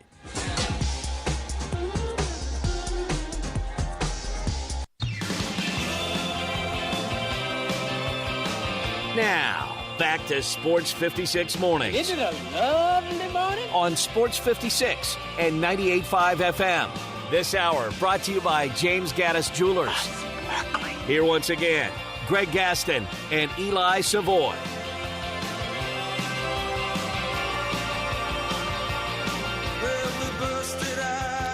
Well, no morning sun today. It's Morning clouds and rain, 46 degrees. It will get up to the low 60s by evening.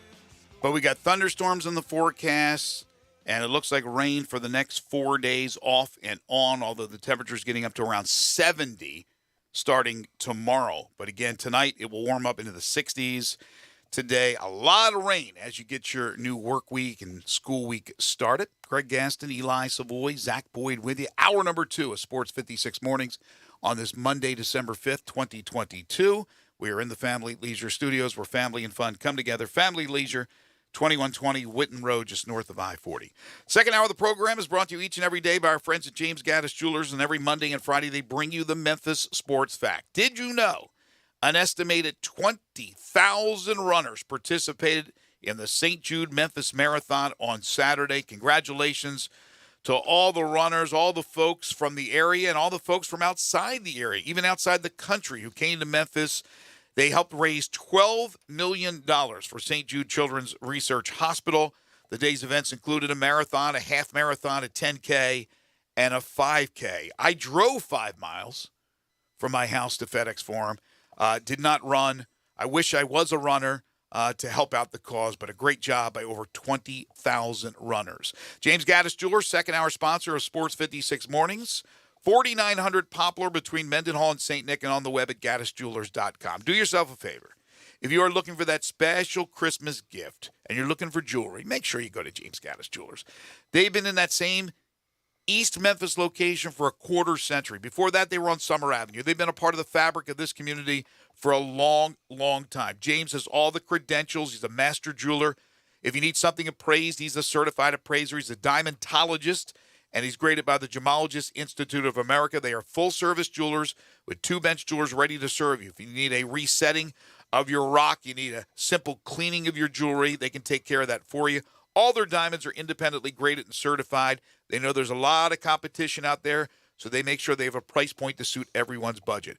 Quality in what you're getting, quality service, great people there, and that's why they have so many repeat customers. It's James Gaddis Jewelers, 4900 Poplar, between Mendenhall and St. Nick, and on the web at gaddisjewelers.com. Got a text from Matt on the Sports 56 listener line, 901-360-8255, 901-360-8255. Says, why do we continue to repeat and harp on the fact that they're not great three-point shooters? If they shoot a decent percentage from three-point range, they don't have to be awesome. Why does this always have to be a topic of conversation? Well, because it's a part of who they are. Same reason we talk a lot about their defense and how good they are defensively. It's who they are. Like, it's how they win games. Three-point shooting is a massive part of basketball at every level now. And not being able to shoot the three is, in a lot of situations, can be tough to overcome. If another team makes 6, 7, 8 more threes than you in a game, that's hard to overcome. And if you look at their 2 losses, both losses, they shot less than 30% from three-point range. Again, it's just part of who they are. It is a part of the story. When they go 1 for 15 from three-point range in a game, that is part of the story. Yes, they overcame it and got a win. That's how good they could be defensively and were defensively, and that's going to be the situation all year. But poor three-point shooting is a part of the story, and most nights it will be a part of the story with the Tigers. Yeah.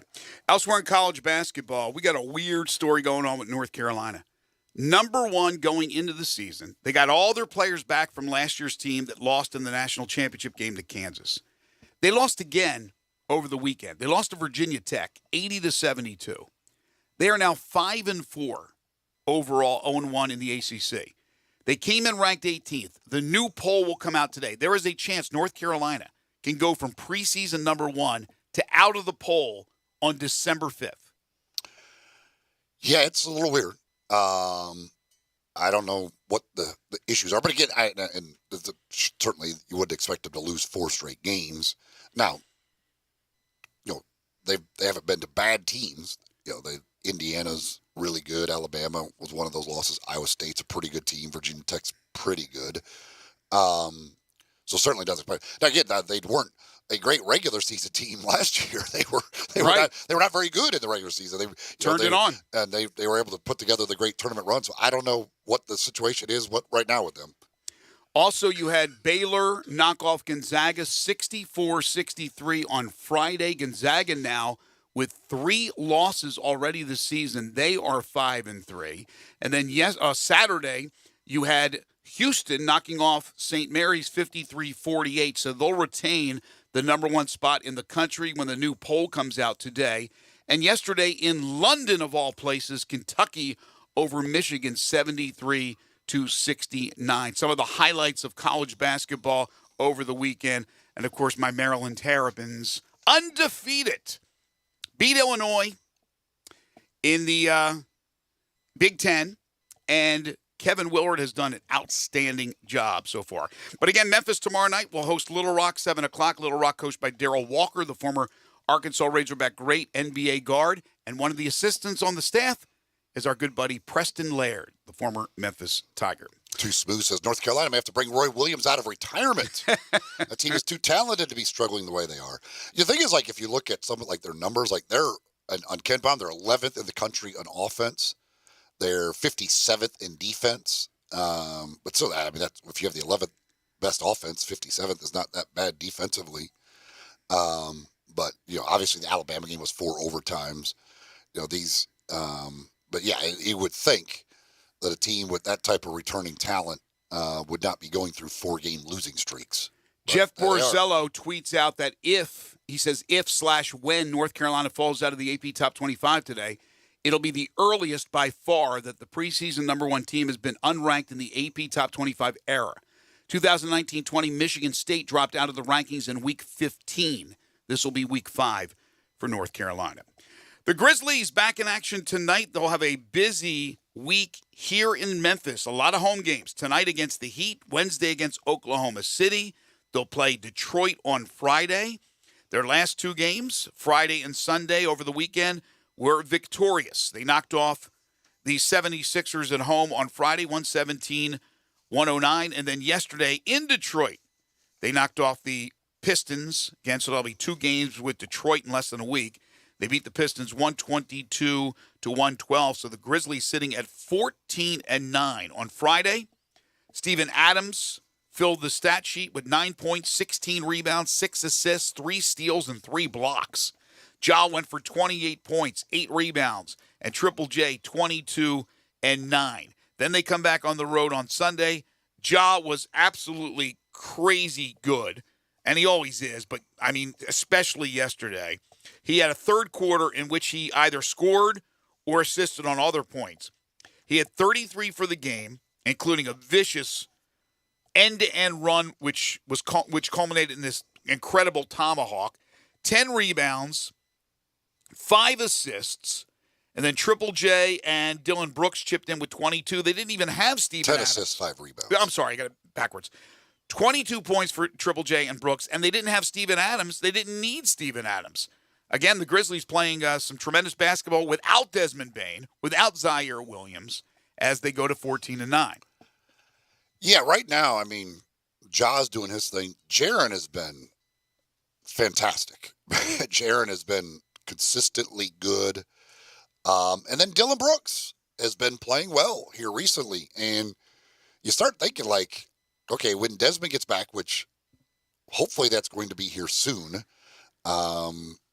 we're getting to that point where they're supposed to be at least reevaluating, and hopefully with it being a toe sprain, he'll be back here soon. But if you could keep this Jaren, keep this Dylan, obviously Ja's Ja, and if you can mix in Desmond and do what he was doing before the injury, I'm telling you, man, this team and this stretch they've got with home games coming up, they've got a chance to again show that they're one of the best teams in the Western Conference.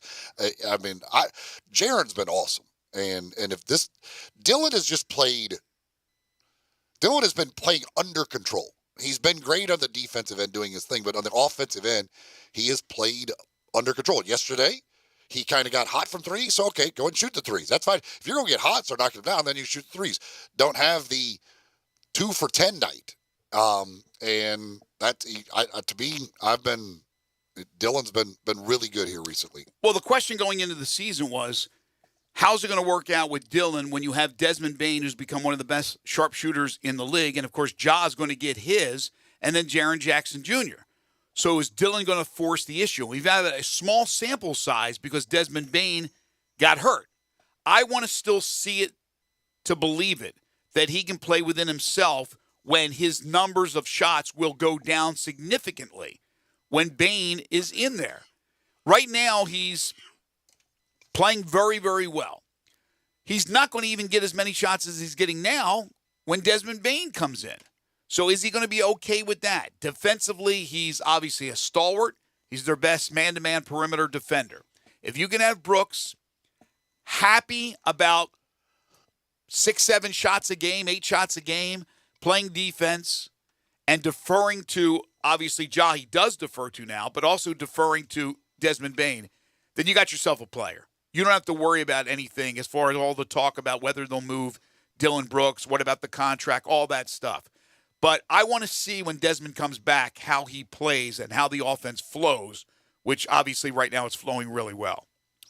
Well, the thing about that's great about what Dylan's doing right now is he is by far it used to be that literally like for him to get 2 assists in a game was pretty hard because he just didn't pass. Like he is a much more willing passer than he's ever been, and he's also rebounding the basketball, doing a good job rebounding the basketball. He's always been, he's never been terrible at that, but he's stepped up the other parts of his game. He's always going to be that great defender, and he's going to be that guy on the defensive end that you can assign to the other team's best perimeter player, right? And know you're going to get the effort. And I just feel like he's played much more under control here in this little stretch. And if they can keep that when Bain comes back, and if Jaren keeps doing what he's doing, this team's going to be really hard to beat.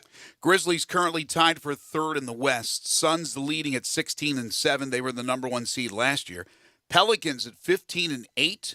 Then the Nuggets and the Grizzlies at 14-9, followed by the surprising Kings at 13-9.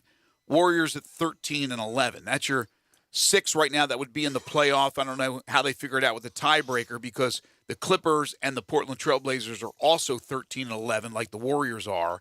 They would be in the play-in right now. Utah at 14-12, Dallas at 11-11. That would be your 10, including your 4 play-in teams. Minnesota would come up short. They're 11-12. The Lakers are 10-12 and starting to play better. Anthony Davis yesterday, if there was any thought that he's done, his career is over, 55 points yesterday. Well, Friday he had 44. I mean, he's balling out. Like he's kind of reminding folks that, by the way, I'm still Anthony Davis. I'm still pretty darn good if you guys don't remember what I was. But yeah, he's 99 points over the weekend. Pretty darn special for Anthony Davis. And they got the win over Milwaukee, I think it was on Friday.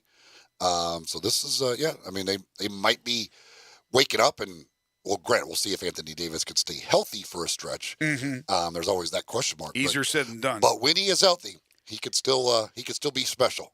No question about it. MVP chance for Anthony Davis as he went off for the 55 points. Quick note from women's basketball. The University of Memphis women played number 1 South Carolina in Columbia over the weekend, fell 79-54 as Memphis falls to 4-4. But the Tigers women's basketball team has played some pretty good teams of late, some nationally ranked teams. And when you play Dawn Staley's number 1 team, that's a big challenge, especially on their home court. But I like that Memphis got that game scheduled and had a chance to play the best. If you're going to improve, you need to play the best, and they certainly did in that situation. If you want to be a part of the program, hit us up on the Sports 56 listener lines by calling in or texting in at 901-360-8255. When we come back, we'll get to your calls and texts. We'll go over the sports headlines. There was another coaching move this morning. We'll get to some of the things that you may have missed over the weekend. Obviously, we talked a lot of college football, the bowl situation, the playoff situation in our first segment in hour number 1. We'll return to that. We got the NFL. That'll be coming up in hour number 3. Have some baseball news on the other side as well, and a little bit on the World Cup. Town Village Audubon Park is senior living in today's world, located at 950 Cherry Road, just off Park Avenue. They offer more options to fit your needs more than ever before. They're dedicated to the long-term satisfaction and the quality of life for their residents. All they ask is that you're 55 years of age or older. The phone number to call for more information to set up a tour, 901-537-0002, or go online to townvillageaudubonpark.com. Independent living, Short-term respite stay available, monthly options. Apartments include full kitchen, washer and dryer, all-inclusive resort-style dining with multiple venues, bi-weekly housekeeping, scheduled local transportation, indoor and outdoor maintenance, on and on and on. Everything, I mean everything, you need to continue to enjoy life to its fullest. It's Town Village Audubon Park, 950 Cherry Road, just off Park Avenue. Senior living in today's world, 901-537-0002, or online at townvillageaudubonpark.com. You're tuned in to Sports 56 Mornings with Greg and Eli on Real Sports Talk, Sports 56 and 98.5 FM. Join the voice of the Tigers, Dave Woloshin, for Wolo and Friends. Weekday mornings from 10 to 11 here on Sports 56 and 98.5 FM. Hey guys, Platinum Jewelers wants to make you feel like a king or queen this holiday season and all year long. It's where the Tigers and Grizzlies go. Platinum Jewelers specializes in diamond engagement rings and customization, and they have a wide variety of watches, bracelets, earrings, and rings. They'll pay top dollar for your gold and diamonds, and wholesale pricing is available. Platinum Jewelers, 9387 Poplar Avenue in Germantown, next to Fresh Market. Call 901-907-0626. Platinum Jewelers, proud supporters of the Memphis Tigers.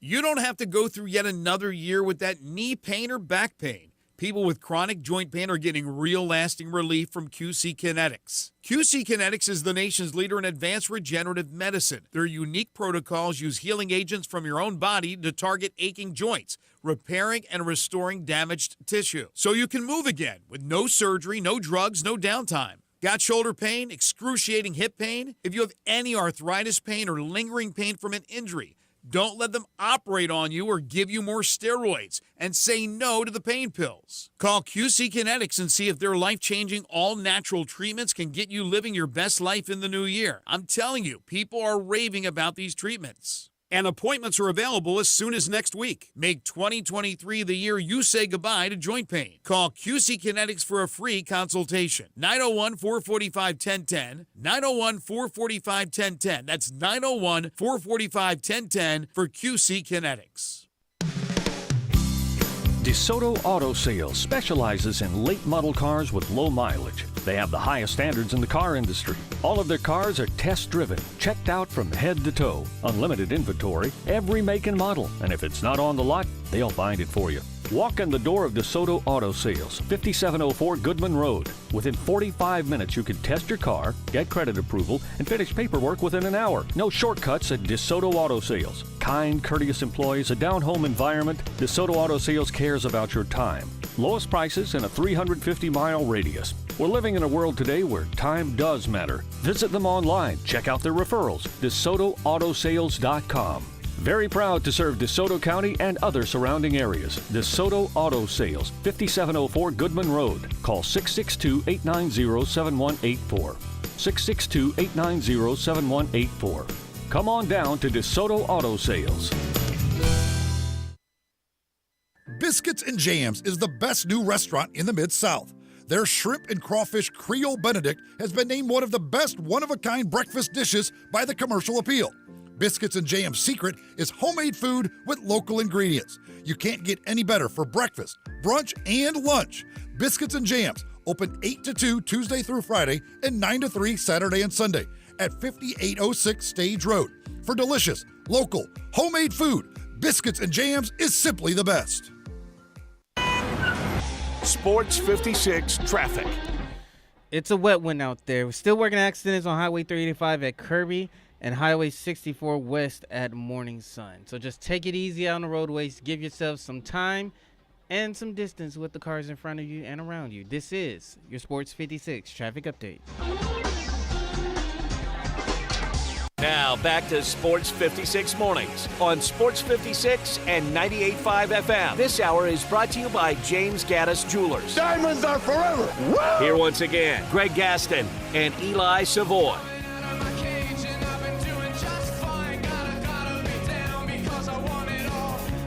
Welcome back, everyone. 8:26 the time. As Zach said, it is a wet start to your day. It's going to be wet all day long. 47 degrees. It will climb into the low 60s by this evening. Greg Gaston, Eli Savoy, Zach Boyd with you on this Monday, December 5th, 2022. We're in the Family Leisure Studios, where family and fun come together. It's Family Leisure. Their Relax at Home sale continues at 2120 Whitten Road, just north of I-40. The transfer portal announcements are coming fast and furious, man. As expected. And not all of these people. It doesn't necessarily mean you have to leave. They could all end up back at their same school. Lincoln Perry, the Texas State running back who's from here, who had announced he was going into the portal, has announced that he is staying at Texas State. But a couple more quarterbacks. Devin Leary from NC State into the transfer portal, and Drew Pine from Notre Dame into the transfer portal. There's a group of quarterbacks in that portal right now. If you're out there looking for a quarterback and want to get a veteran guy who's probably got some starting experience, you got a lot of guys to choose from. Leary's a very good quarterback. He got hurt, but he's a very good quarterback. That would be a good pickup for anybody out there. Yeah, there are a number of really good quarterbacks that are out there. Obviously, Cade McNamara didn't stay on the free agent list too long, if you will, as he ends up going to Iowa after leaving Michigan. See, my thought, I was talking to somebody the other day, and I go, why would you leave now? Again, you're Cade McNamara. Your team is going to the national semifinal. Even though you're the backup, you're a pulled hamstring away from getting into the game and then maybe getting into a national championship game. There's plenty of time to jump into the portal and leave after the season. I don't get that. I don't understand. You've already worked your tail off. Spring football, summer camp, fall camp, games, practices every week, and then you leave when the payoff is coming up? Yeah, I have no idea, again, how these kids think and what they want to do. And, you're like, for a guy like Ui Ungalale at Clemson, may just feel like kind of the rejected guy and say, I don't want to be around these guys. And again, Sure, he has a lot of buddies. He may hang around and be at the Orange Bowl. I don't know. We'll have to wait and see. Former big league slugger Fred McGriff gets the call. Fred McGriff headed to the Major League Baseball Hall of Fame. He was selected as the newest member as a unanimous choice among the 16 members of the inaugural Contemporary Baseball Era Committee, which considered a ballot of 8 candidates whose primary contributions to the game took place after 1980. A player needed 75% of the vote to be elected. McGriff, the crime dog, goes in, as I mentioned, unanimously. Who didn't get enough votes? Oh, the same old cast of characters. Roger Clemens, Curt Schilling, Barry Bonds, on and on and on. I thought maybe those guys had a chance with this committee, but apparently not to be. McGriff's 59 years of age. He starred for 6 different clubs during a 19-year career that ended in 2004. He ended up being a 5-time All-Star, hit 493 home runs, collected 2,493 hits, finishing in the top 10 of MVP balloting in 6 different seasons. I don't understand how he didn't get in on his own merit with just the regular voting. Yeah, he's one of those guys, I think, where the distorted home run numbers later kind of hurt him because he was unbelievable and is one of the great home run hitters of his time when the numbers weren't crazy. That was when 500 was still like a crazy number to get to, and he came up just short of it. But a fantastic player. The Tom Amansky commercial will always be what Fred McGriff is known for. That's what's funny. Like, everybody will always associate with Tom Amansky's skills video. That poorly produced video by Tom Amansky. But he was great. He had the brief time with the Cubs late in his career. He was really good. The one full year he played there after the Cubs acquired him in a trade. I always was a big Fred McGriff fan wherever he was. And that's when the Cubs got him, I was really happy because I was just always a big Fred McGriff fan. The little one-handed follow through on the swing, everything else. I was a big Fred McGriff fan, and I always thought he deserved to get in, and I'm glad he's getting in now. John on Facebook is a big Fred McGriff fan as well. He wanted to make sure we mentioned this. The crime dog heading to the Hall of Fame. He says one of my favorite players growing up. One other baseball note, free agency is squarely underway. I mean, it's not yet fast and furious, but it will be as the baseball winter meetings are taking place. But the big news that happened over the weekend, kind of buried with all the football that was going on. Jacob deGrom signs with the Texas Rangers, 5 years. Every once in a while, the Rangers go out and they make a huge splash in free agency. It never pays off, but Jacob deGrom going from the Big Apple down to the Arlington area. Yeah, we'll see if he can stay healthy. He's probably the best in the game when healthy, but he just hasn't been healthy enough to do it. So we'll see how it pays off for the Rangers here. If they can keep him healthy, then certainly it's a great move. But that's a big question with him. And before we get back into football and basketball, unfortunately, early Saturday morning, a lot of people running the Memphis Marathon. I was watching the United States get beat by the Netherlands. Damn Dutch. 3-1 final. Knockout stage, United States done. I know there was a lot of people on Twitter, at least those that I follow, that were complaining about the strategy. They don't like Burkhalter, the head coach. All I know is this, and I'm going to stick by it. As I said, to me, it was gravy. You got out of the pool play. You got into the knockout stage. We're the United States. We're not great in soccer, but we're getting there, right? We're not the Dutch. We're not the English, even though we drew with England, which I still think was the biggest accomplishment in that tournament for USA. England moved into the quarters yesterday with a 3-0 win. The United States defense was tremendous. And again, unfortunately, they ran into a very good Dutch team. There are all the rumors out there that maybe they had a case of the flu and they would struggle. Not to be. United States ousted, but I think a really good run. I'm very critical of the United States men's national soccer team, and the fact, again, that they just made it into the knockout stage. To me, it was all gravy if they won any games from there on out. Yeah, I'm obviously not the soccer person. Did you watch? I watched most of the game. I watched pretty much the entire second half. I caught the end of the first half, pretty much the entire second half. And yeah, I would think the goals they gave up were like easy. Like guys were just it's just easy opportunities, like people wide open. So that certainly would be a little bit disappointing. They were standing around. And they had too much flat-footed. And they had opportunities to score that they weren't able to cash in on. But yeah, I guess when you miss the last World Cup altogether to at least get into this point, I guess good on them. If you missed the news from early this morning, Scott Satterfield leaving Louisville to go to Cincinnati to become the Bearcats head football coach, replacing Luke Fickell. Of course, Luke Fickell taking over at Wisconsin. Other moves over the weekend, Deion Sanders making it official, headed to Colorado. Tennessee offensive coordinator Alex Golesh is now the new head coach at South Florida.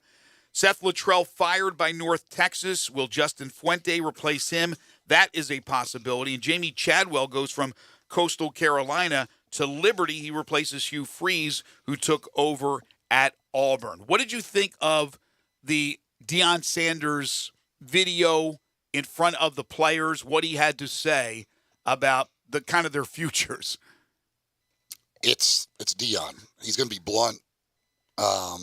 All that type stuff. It is what it is. Like this is kind of what he wants to be, and what he always has been is that boastful, brash kind of guy. Like it is what it is. He introduces his son as the starting quarterback, like right off the bat. As he said to the Jackson State players, it is what it is. But this goes the whole thing. Like, you try, like, he's really into this HBCU thing. He was until he wasn't. Like, until another opportunity came for him to go get something that he thought was better, that was it. Like, Jackson State was a temporary thing for him. Yeah, no, I asked the question if something comes along, which you knew something was going to come along very quickly. How would he look at it? And I didn't think he would just take the first offer. And I'm not sure if he had any other offers or there were any other opportunities. But Colorado, again, is a school, a program that has won before. And they've won a national championship. They shared it in 1990. Remember, the Pac-12, we don't know what their future is going to look like. But we do know that USC and UCLA is leaving. So you're losing two powers in that conference. Why can't Colorado step back up and become a player in the Pac-12? I certainly think that's a possibility.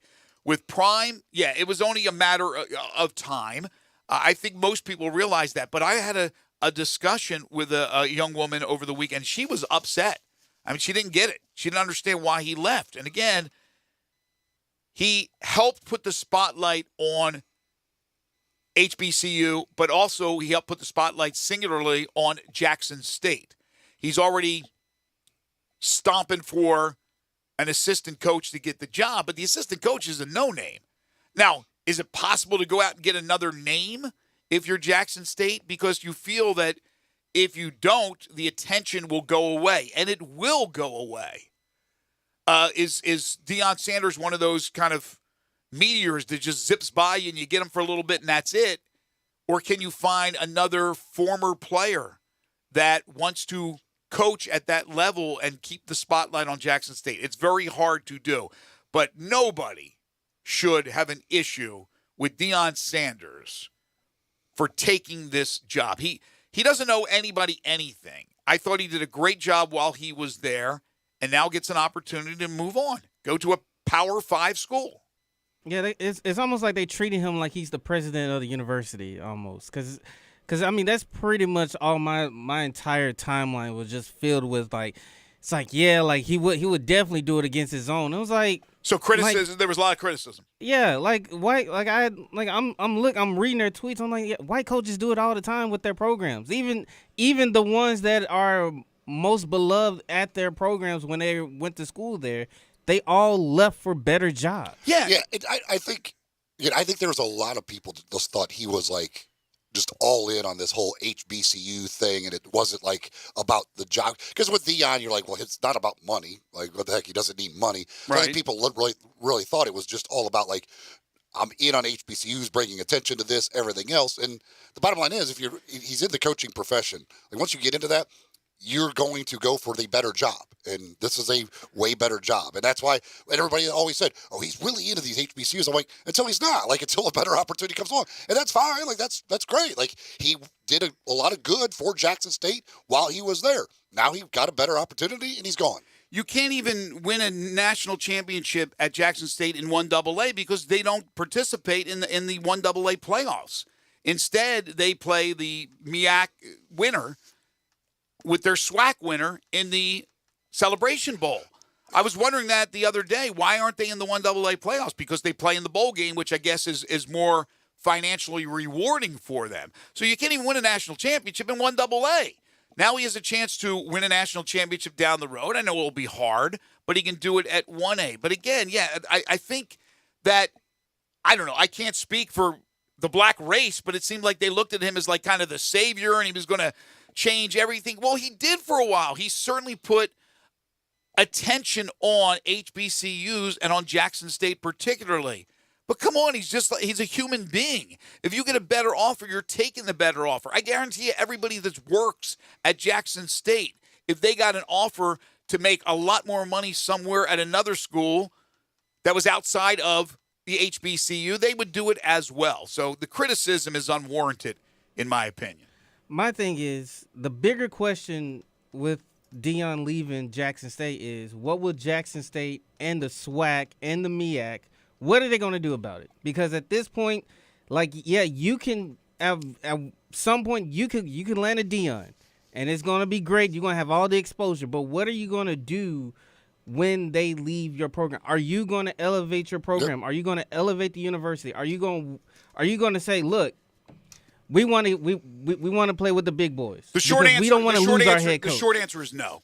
They don't have the money. Right. They don't have the financial backing. They don't have the deep-pocketed boosters. It's going to be the same situation as it is. But that's what I'm saying. Like, if the donors, the boosters, supporters, if they said, yo, we had Deion in our back pocket, and he left for a better job. We don't want him. We don't want our next head coach, whoever the head coach may be, we don't want him to leave. Let's move to the first level of football so that we can strive for to be in the playoff instead of having to play in a Celebration Bowl, which is great. And which is great every year. It's always fun to see. It's a celebration. Yeah, it's a celebration down in Atlanta.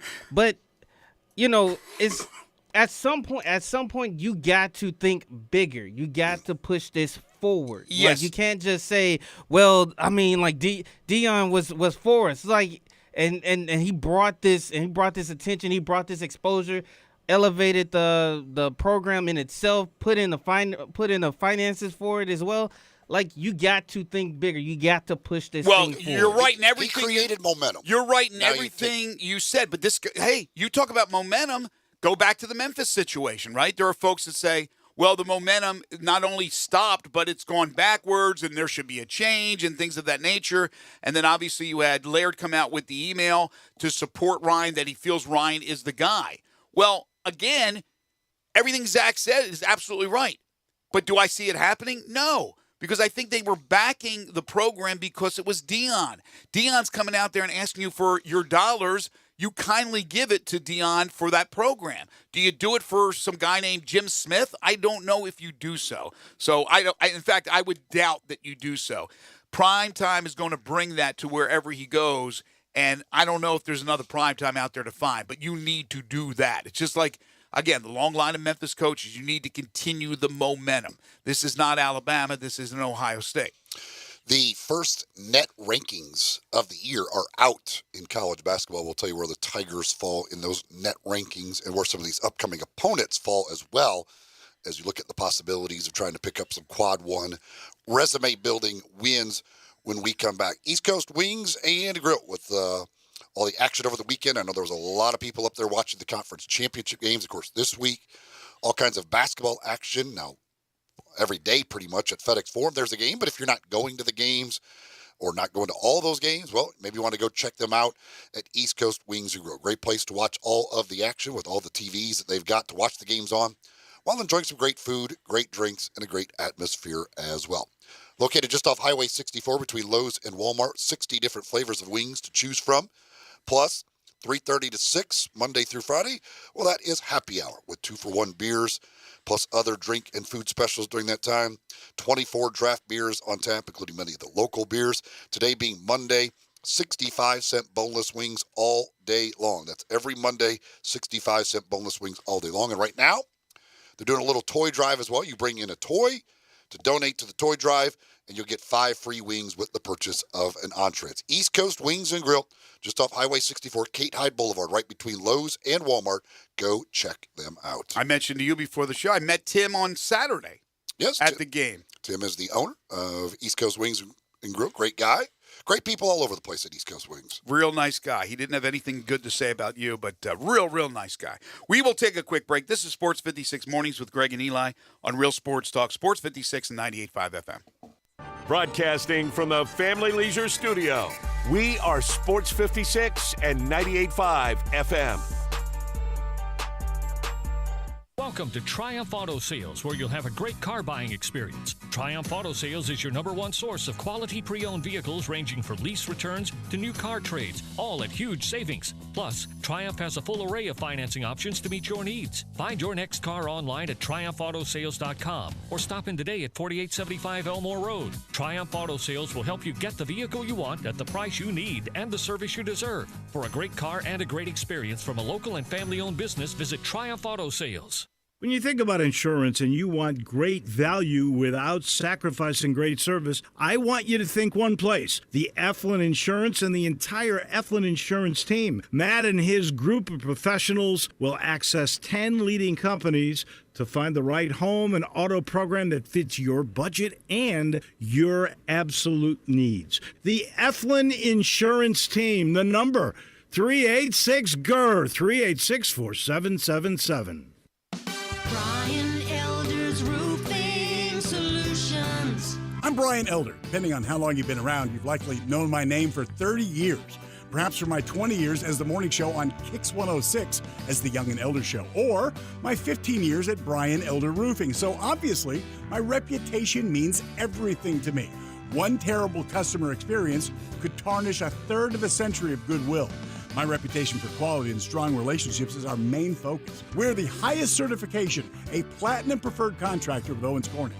If you have a business or a commercial building, we're the highest certification for warranties with GAF and Mulehide products. We don't come at you in sales mode. If you got a problem, sometimes the solution is just to fix the problem. Call me right now. I'll come out and see you today. 867-0303 or BrianElderRoofing.com. Call 867-0303.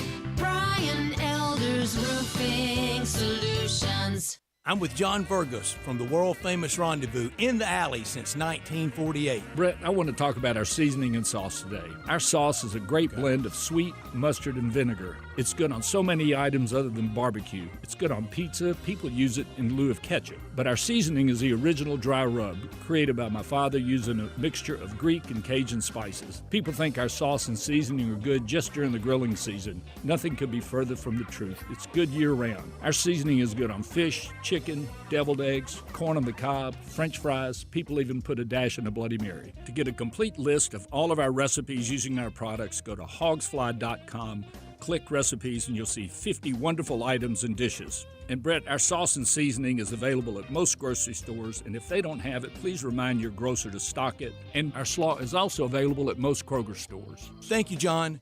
The Rendezvous, Mr. Charlie Burgos' Rendezvous in the Alley since 1948 and celebrating its 75th year. We built this city Starship featuring Mickey Thomas will be at this year's AutoZone Liberty Bowl, and you want to be there too. This legendary group will perform at the President's Gala on December 27th at the Peabody and at halftime of the 64th AutoZone Liberty Bowl on December 28th.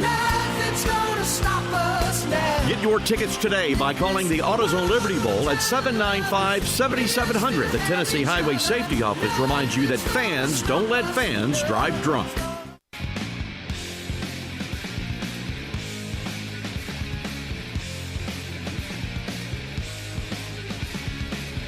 Now back to Sports 56 Mornings on Sports 56 and 98.5 FM.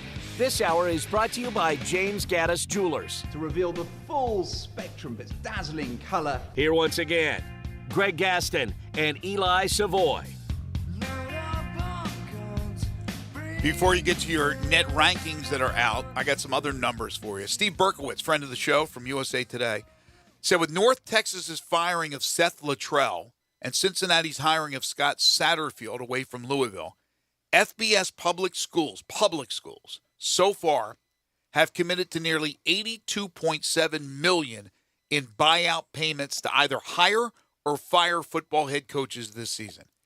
$82.7 million just poof. But all of that combined, not as much as it would take just to fire Jimbo Fisher for Texas A&M. They're stuck with that guy. So the net rankings are out for the first time. Today is the first day of the net rankings release, and obviously these things will change greatly as the year goes along. But the Tigers come in 38th in the first edition of the net rankings. 0-1 in quad 1, 3-0 quad 2, 2-1 quad 3, 3-0 quad 4. And just to remind folks, the quad 1 wins at home, that's a win against somebody ranked in the top 30. On a neutral court, it's anybody in the top 60. And on the road, it's top 75 qualifies as a quad 1 game. And then down from there. Looking at some of the opponents that are coming up, mentioned that this is going to be this will where your opportunities are going to come.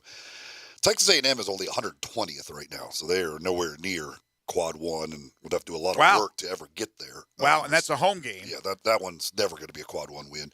Now, Alabama is number 8 and Auburn 21 in these rankings. So those are quad 1 wins if you can get them. And those, barring disaster from those two teams, those are probably going to remain quad 1 games throughout the year unless they were to stumble. Obviously, Alabama, a true road game, all they got to do is remain in the top 75, and Auburn would have to remain in the top 50 on a neutral site. So those are going to, in all likelihood, be quad 1 games throughout the season. Houston is currently number 1. Houston comes in number 1 in the first net ranking, so obviously your games against Houston are going to be quad 1 opportunities. But then outside of those are the two Alabama schools. There's just not much there as far as quad 1 opportunities. I'm trying to find the other American Athletic Conference teams. By the way, Tennessee number 4, Mississippi State number 5. Really? In the quad or in these rankings, these first rankings. Temple had a nice win over. Who was that Temple just beat that Memphis beat? Was it VCU? Yes. Temple beat VCU over the weekend, yes. Trying to find any So now, AAC I mean, schools. and those numbers you brought up with Texas A&M, that's one of those you better win now. You better win. You got them at home, but two opportunities coming up in your next two games. Well, you got Little Rock tomorrow, but then you have Auburn in Atlanta, Alabama and Tuscaloosa. Two opportunities there, and that's it. After that, it's two opportunities against Houston. You can't afford to lose to an East Carolina. You can't afford to lose to those schools. SMU had a bad loss the other day. I think they lost. They may have lost to Jackson State. They did. I mean, this is really bad. Now, unless I overlook somebody, UCF is at 95. I believe that's the next. You got Wichita State. They nearly beat Sanford, by the way, in overtime. Wichita State's at 99. Did I miss one? Are you look? No. Okay. Houston won. Memphis 38. I'm trying to 95, scan through to see if I can find these Wichita American Conference teams, and they're just not. They're not showing up real quickly here. Are any of the newbies for next year? Have you seen any of them? Have you seen a UAB or? Yeah, UAB was up there. Okay. So if you go all the way to the very bottom of this is just crazy. Oh, shoot. You go to number 358. That's probably what Zach's laughing about. 361. There's 363 schools. Number 361 in the first net rankings. The Louisville Cardinals. Holy smokes! Well, they haven't won a game. I know, it's but hard to be. It's hard to be up there when you haven't won a game. I figured there's a few winless teams out there. They're 0-3 in quad 4. Like they've had 3 of those losses have been quad 4 losses. Could Kenny Payne lose his job in 1 year? Yes. Yes. Like we talked about North Carolina. Okay, North Carolina's the 4 straight losses. At least all 4 of those losses are quad 1 games. Like they've all been against good opponents. Louisville literally can't beat anybody. It doesn't matter who they play. They lose to them, and they've lost to bad teams. They've lost to good teams. It doesn't matter. They just lose to everybody. Little Rock, by the way, 330. Yeah, it's not a good Little Rock team. I mean, I've seen where Little Rock's had competitive teams in the past playing Memphis, fairly competitive. This is not a competitive team. I wish there was a way to break this down by conference. And then Alabama State, the Tigers' last non-conference game. What are they? 334. Oh, gosh. SMU is 282. Where have you gone, Larry Brown? Where have you gone, Tim Jerkovich? Is that his name? Not Tim Jerkovich. Tim Jankovic. If I click on this, does it change that? Oh, it does. I think it does. You can arrange it by conference. Yeah. Just got to click on the right button. Learn something every day. Now we get, okay, so you've got Houston 1, Memphis 38, UCF 95, Wichita State 99, Cincinnati 151, Temple 155, Tulane 189, East Carolina 202, South Florida 229, Tulsa 234, SMU 282. Jeez. So again, this is like the only one maybe with a pulse will be Temple, who you normally plays pretty good defense, and maybe Tulane, who you lost to. Didn't they lose to him once last year, if I'm not mistaken? Yeah, Tulane. Tulane was a team that I kind of thought, could be that competing for the second best team in the league this year. But they've already got 2 quad 3 losses. They haven't been very good, really, to this point. So who's the stud kid on the team? Is it Cook? Yeah, they've got. Is Cook. he hurt? Has he been hurt? No, I think he's been playing. I haven't seen them play, but I've seen. I saw like a box score. I know he was in one box score that I saw. But so again, it goes to the whole point. There are very few opportunities, and that's what. The St. Louis game is a quad 1 game, but St. Louis is in the 60s, so that loss could end up falling out of quad 1. And I think St. Louis is good enough, and once they get a conference play, I think they'll win enough games. I think on the road that's probably always going to be a quad 1 game, but it was a loss. The Seton Hall game. I don't where that's going to fall. Who knows? Because that conference is pretty darn good, and obviously Seton Hall, with what they've done since then, doesn't look real good. They'll be near the bottom of that conference. So and then when you're talking about basically 4 chances at quad 1 games, right? You have to win. You can't just say, "Oh, we got to win on home." Like you got to win. You got to beat somebody. I think you got to win one of those 2 games versus the Alabama opponents. And then if you take care of business against A&M, you don't have a bad loss anywhere else. maybe lose one game in the conference other than your 2 against Houston. If you beat Houston one of those 2, then you've done what you needed to do to be a decent seed, I think. We mentioned the Grizzlies' big weekend, their wins Friday and Sunday. They'll play the Miami Heat tonight. Have you seen the latest injury report, if Steven Adams is on it? The Grizzlies' Ja Morant fined $35,000 for his escapade on Wednesday jawing at the referees. Guess he said a few magic words. They do not have the injury No injury report yet? 35 G's. How will Ja be able to afford to pay that? That's what I want to know. I would guess that Jaren probably will not play tonight based on what they've done. Yes. Back-to-back games, probably not. This is a 3 out of 4. I would think that he might sit. I don't know. We'll see. If you don't have Jaren, and if Adams can't play tonight, that could be problems against Miami. Jimmy Butler's back. They're playing a little bit better. They got some bigs. I'm guessing Adams.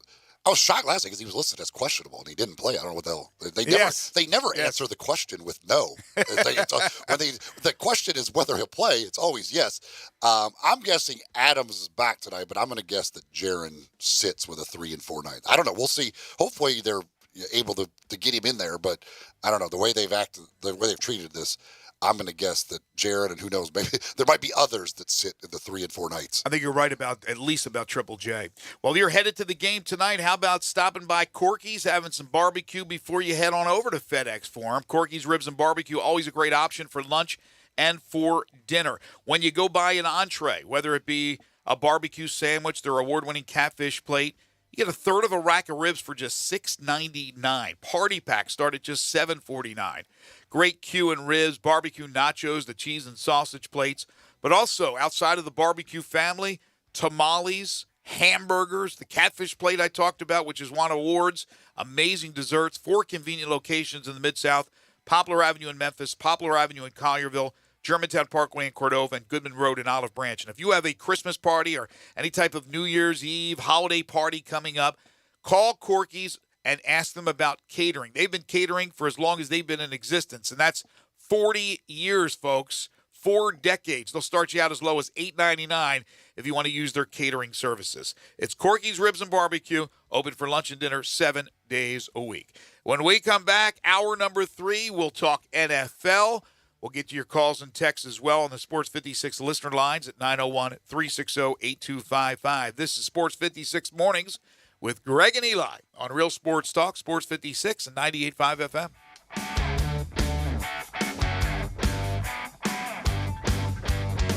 It's a hot summer's day. You just finished cutting the lawn. Maybe you're getting off the golf course. You need something to refresh you. I've got just what the doctor ordered. In fact, it's called Poppy's Pills.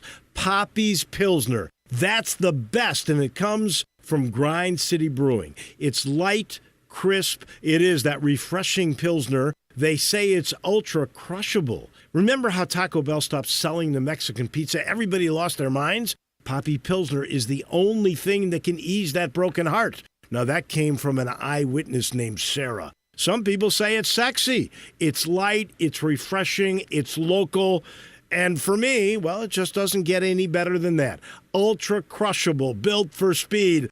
It's available in 6-packs or 15-packs. You just ask your favorite retailer about it.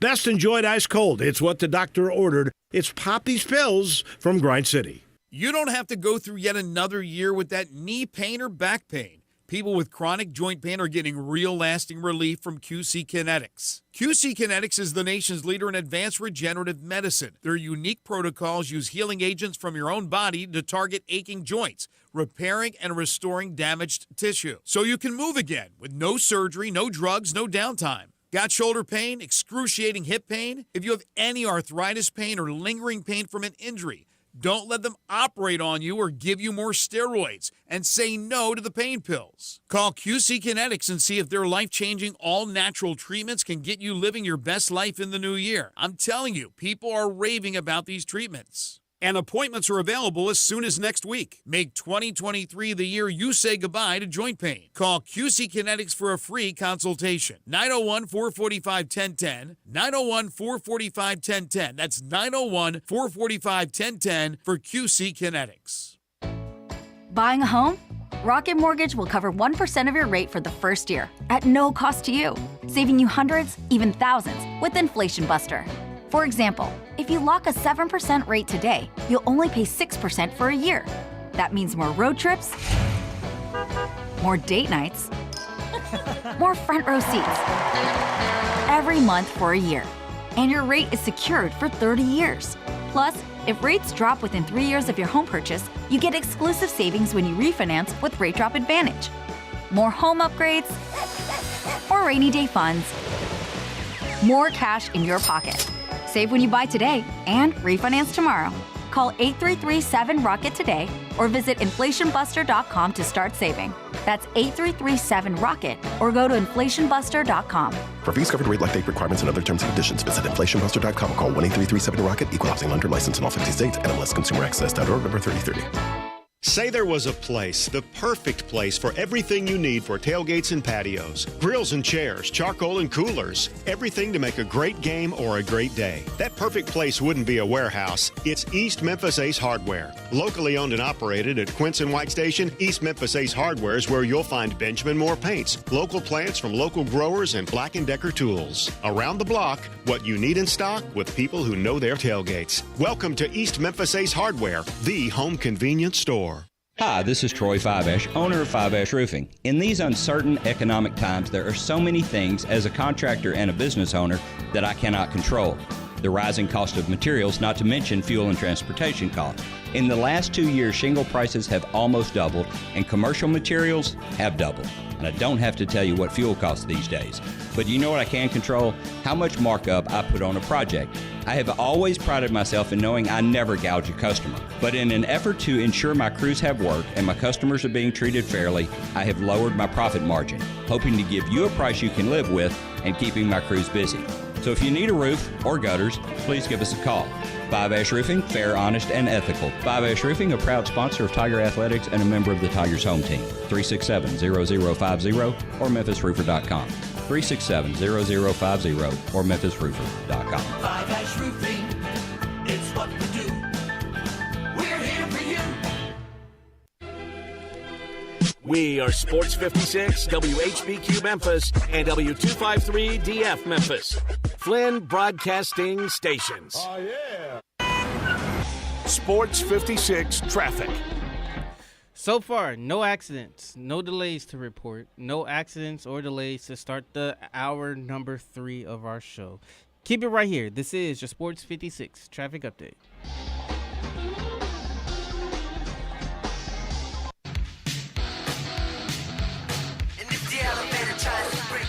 Now, back to Sports 56 mornings on Sports 56 and 98.5 FM. This hour is brought to you by Acura of Memphis. Here once again are Greg Gaston and Eli Savoy. Cloudy, rainy, 47 degrees. We'll have some thunderstorms possible throughout the day, and then into the evening it'll warm up into the 60s, low 60s. Tomorrow 70 for a high, but rain in the forecast over the next 4 days. We welcome you back. Hour number 3, Sports 56 mornings on this Monday, December 5th, 2022. 20 days until Christmas. Greg Gaston, Eli Savoy, Zach Boyd with you. We're in the Family Leisure Studios where family and fun come together. Family Leisure, 2120 Whitten Road, just north of I-40. Their Relax at Home sale continues. We're going to read some of your texts. If you want to call in, you want to text in, the Sports 56 listener lines are open to you. We will talk some NFL in just a moment. Some other interesting things here for our final hour. If you missed it earlier, we were talking about the Tigers. They have been invited to play in the Serve Pro First Responder Bowl, which will be December 27th versus Utah State, 2:15 p.m. Battle of 6 and 6 teams. That'll be played on the campus of SMU, where the Tigers ironically played their last game to end the regular season. That much of a difference, do you think, for players? Like we always talk about bowl games. This team doesn't look like they're into it. This team, well, I think they're fired up to play and win. This team doesn't care. Both teams are 6 and 6. When you're 7 and 6 as opposed to 6 and 7, I know at least with the fan base, it looks a little better. For some, it doesn't matter. Do you think it matters for the players? Like there's more emphasis put on this game? No. But for the coaching players, but for the coaching staff, different story. You want to be fans, above 500, not no, below For 500. the coaches, certainly. Probably most important for them. For the fans, yes. There's a big. They look at it as a difference between a winning season and a losing season. Obviously, there's a big difference. But I don't think players. I don't think it matters. They're either motivated or not. Yeah, I mean, and you don't know. I mean, some guys, some teams, some players are. Others will not be. It just you don't really know as far as what's going on and all that type of stuff with people. And that's part of the job of the coach is to find that way. How do you figure out what it is to get those kids motivated for that game? It's a lot of stuff going on around the holidays, everything else, trying to get them focused, everything else. That's the challenge of the coaching staff. Yeah, Ryan Silverfield, Tigers head coach, yesterday in a Zoom meeting said that there'll be some more meetings with individual players. He's already met with some players, but today the transfer portal is officially open for business. There will be names on this Tigers roster that will not be playing in that bowl game. It's going to happen with every program around the country, so stay tuned. Ron texted in on the Sports 56 listener line. He says, Memphis needs to beat Alabama or Auburn, or they may not make the tournament. Well, and as long as you avoid, a bunch of bad losses in the conference, the conference schedule, with it being what it is, sets up for them to rack up a ton of wins. That's just bottom line. If you avoid the bad losses along the way in there, you should still be able to make the tournament without a problem. Again, it just comes down to trying to get a good seed and not be stuck in that 7, 8, 9, 10 range if you don't have any quality wins at the year. Now, they're in great shape to go back to the NCAA tournament. In my opinion, you can't lose to Little Rock tomorrow. You can't lose to Alabama State. You need to beat Texas A&M. And then, as you said, in conference play, got 18 games. You go 14-4, 15-3. Again, if you look at that and you go, if you lose twice to Houston and you still have 2 more losses, who are those losses going to be against? They're all bad teams. Well, again, losses on home courts when you're a visitor, not as bad. There are some teams that could be tough, like Temple and Tulane, but you're going to have a gaudy record. So if you can beat one of these games, you can beat one of these Alabama teams, take care of business the rest of your home games, and go 15-3 in the conference. Heck, if you beat Houston one of those 2 times, you could have a really, really good seed. But I don't think the NCAA tournament and getting in right now is a question. I think they're absolutely on the right trajectory to get back. Scotty on Twitter, who's a big Tennessee fan, he says, I'm hoping the Tennessee offense will stay out of its own way for the most part of that incredible defense doing its job. Never should have lost the game to Colorado, but they will likely be the point where they look back and say that changed everything for this squad. Yeah, I mean, yeah, but even that loss that Tennessee took to Colorado is not a terrible loss. It's a quad 2 loss right now. Get Tennessee's number, 4 in the net rankings. This is still a very good Tennessee basketball team. Yeah, Barnes has brought in a lot of talent. I mean, you lose Kennedy Chandler from last year, and that's a big loss. But Vescovi's still there and some other guys. Look, I like Tennessee. They're a good team. They'll be a good team, and they'll be a formidable foe for anybody that plays them in the NCAA tournament. Yeah, Scotty also said, in talking about Deion Sanders, says the problem is Colorado is arguably not a better job. No recruiting, no NIL. I want Prime, Jackson State? I want Prime to succeed, but Colorado isn't the place. Wait, Colorado's not better than Jackson State? Are you kidding me? It's and I don't know what their current NIL situation is, all that stuff. I'm sure there will be a lot more with Deion there. He will. He'll excite people. That's like his. Just it is like it is what it is with him, his personality, everything else. He will get some people, I'm sure, that have not cared. Maybe some alums, others that have not cared much or been disappointed and not really supported the program. He'll get those people, and he'll get transfers. He'll bring kids will want to play for Deion. He was getting top recruits at Jackson State. He'll go in there, he'll find a way, he'll bring some players in, he'll up the image of that program 100%. And I don't know again where they are NIL collective wise right now. Guarantee it'll get a lot better. There's a lot of weed money out there in Colorado. There's a lot of weed money. If you can tap into the weed money, they'll be doing just fine. Well, number one, you're absolutely right. I completely agree with everything you just said. He's going to do all that and then some at Colorado. Second of all, I keep going back to this text. Colorado's budget for football is probably 10 to 20 times more than Jackson State. They won a national championship in 1990. I know that's 30 years ago, but they did win it. But they did. Well, yeah, but it was a split national championship. They won a national championship. USC and UCLA. What? The 5th down is what I was referring to. Right. Okay. All right. but it happened. USC, UCLA is going to be gone from that conference, right? That conference, hopefully it'll survive for the sake of Deion, but Colorado is going to have a chance. Once he gets some of those recruits in, those transfer portal guys, you can turn it around immediately, like in next year. I'm not saying they win the Pac-12 championship next year, but you're talking about a possibility here to be a really good upper echelon team, especially with UCLA and USC moving on to the Big Ten. There's no comparison. Sorry, there's no comparison between Colorado and a Power 5 1A conference compared to 1AA Jackson State in the SWAC. Now, I will say this to those Colorado fans, and they'll get all excited and everything else. If Deion has success at Colorado, he ain't going to be there long either. Depends what's available. Yeah, depends what's available.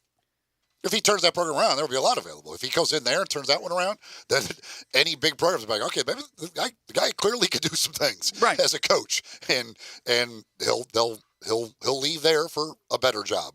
Any more questions, comments, concern? Hit us up. We got some time. We don't have the guests today. We don't usually have them on Monday, so we can give you an opportunity to voice your opinions. 901-360-8255.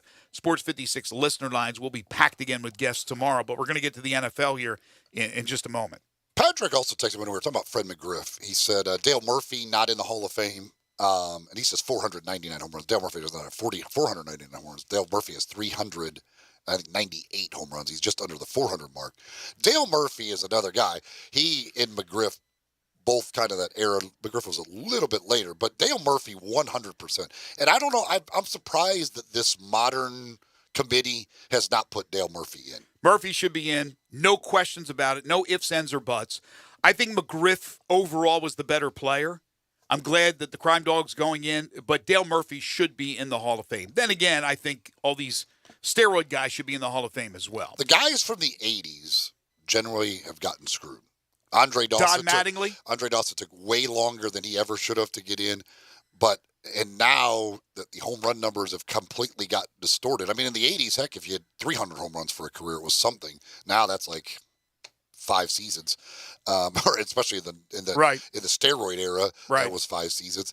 It's I think generally the guys from the 80s have been overlooked, and Dale Murphy certainly is one of those guys that I think 100% should be in the Hall of Fame. To the Sports 56 listener lines we go. Dwayne is up. Hi, Dwayne. Hey, guys. How you doing? Good. Thank you. Got a quick question on the Tigers. And I apologize if I missed it. I just got in my car. The Tigers, if you guys say that they split with one of the Alabama teams, and if they do what they should do concerning, their conference, what is the best that they can do as far as seeding is concerned? Because I think that they're in so far. It's a tough question because there's so many other teams, and what they do dictates. Like, you don't know what's happening to all the other teams, so you don't know how you're going to compare. But if they were to get one of the Alabamas, that'll be a quad 1 win by the end of the year. If they don't take any bad losses in the conference, they run through the conference and say even if you could split with Houston and then dominate the rest of the conference, then you've got probably a pretty strong resume because you won't have any bad losses and you'll have a couple of really good wins. That Nebraska win sure looked good for the Tigers against Creighton. I don't know how that Nebraska team beat Creighton. I hadn't heard many people speak on there. I have no idea. But that's huge for the Tigers. It helps out an awful lot, yeah. All right, thank you, guys. I appreciate it. Thank you, Dwayne. Yeah, that is a surprising. Well, you got to see what else happens to Nebraska, but maybe Creighton was hungover from their previous loss to who was it? They lost the close game to. Was it Baylor? Texas beat them. To Texas, yeah. So maybe they were hungover from that one. I don't know how Nebraska won, but they did, and they won by 10 points. But, yeah, I think the seeding – look, if you split with Houston and don't have bad losses, I mean, Houston's going to be a high seed. You're going to get that residual effect, I think, from the tournament committee. Where were they? What was Memphis last year? Were they a 9? They were either the 8 or the 9. I think they were 9. Yeah, they were 9 last year. I mean, I think you could be a 5 or a 6. It depending on what you do. Again, if you don't have any of these real bad losses, you're going to lose. There's going to be a game in the conference that you're going to lose. And you're going to go, how do they lose that game? There's going to be one. But if you win the bulk of them, and somehow you can split with Houston and win one of these Alabama games, you're in great shape. I mean, really good shape. You can't lose that Texas A&M game at home now. I didn't know Texas A&M was that low in the net rankings, but they had a bad loss the other day as well. I don't think they're as good as maybe what I thought coming into the season. Speaking of Nebraska real quick, they're 59th in the net right now. Yeah, but they're going to go down. Stanford, the other team that Tigers play, they're 148. Yeah, Stanford's not a real good basketball team. Nebraska, I don't think they are either, but we'll see how they play, how Nebraska performs in the Big Ten. That's a tough conference.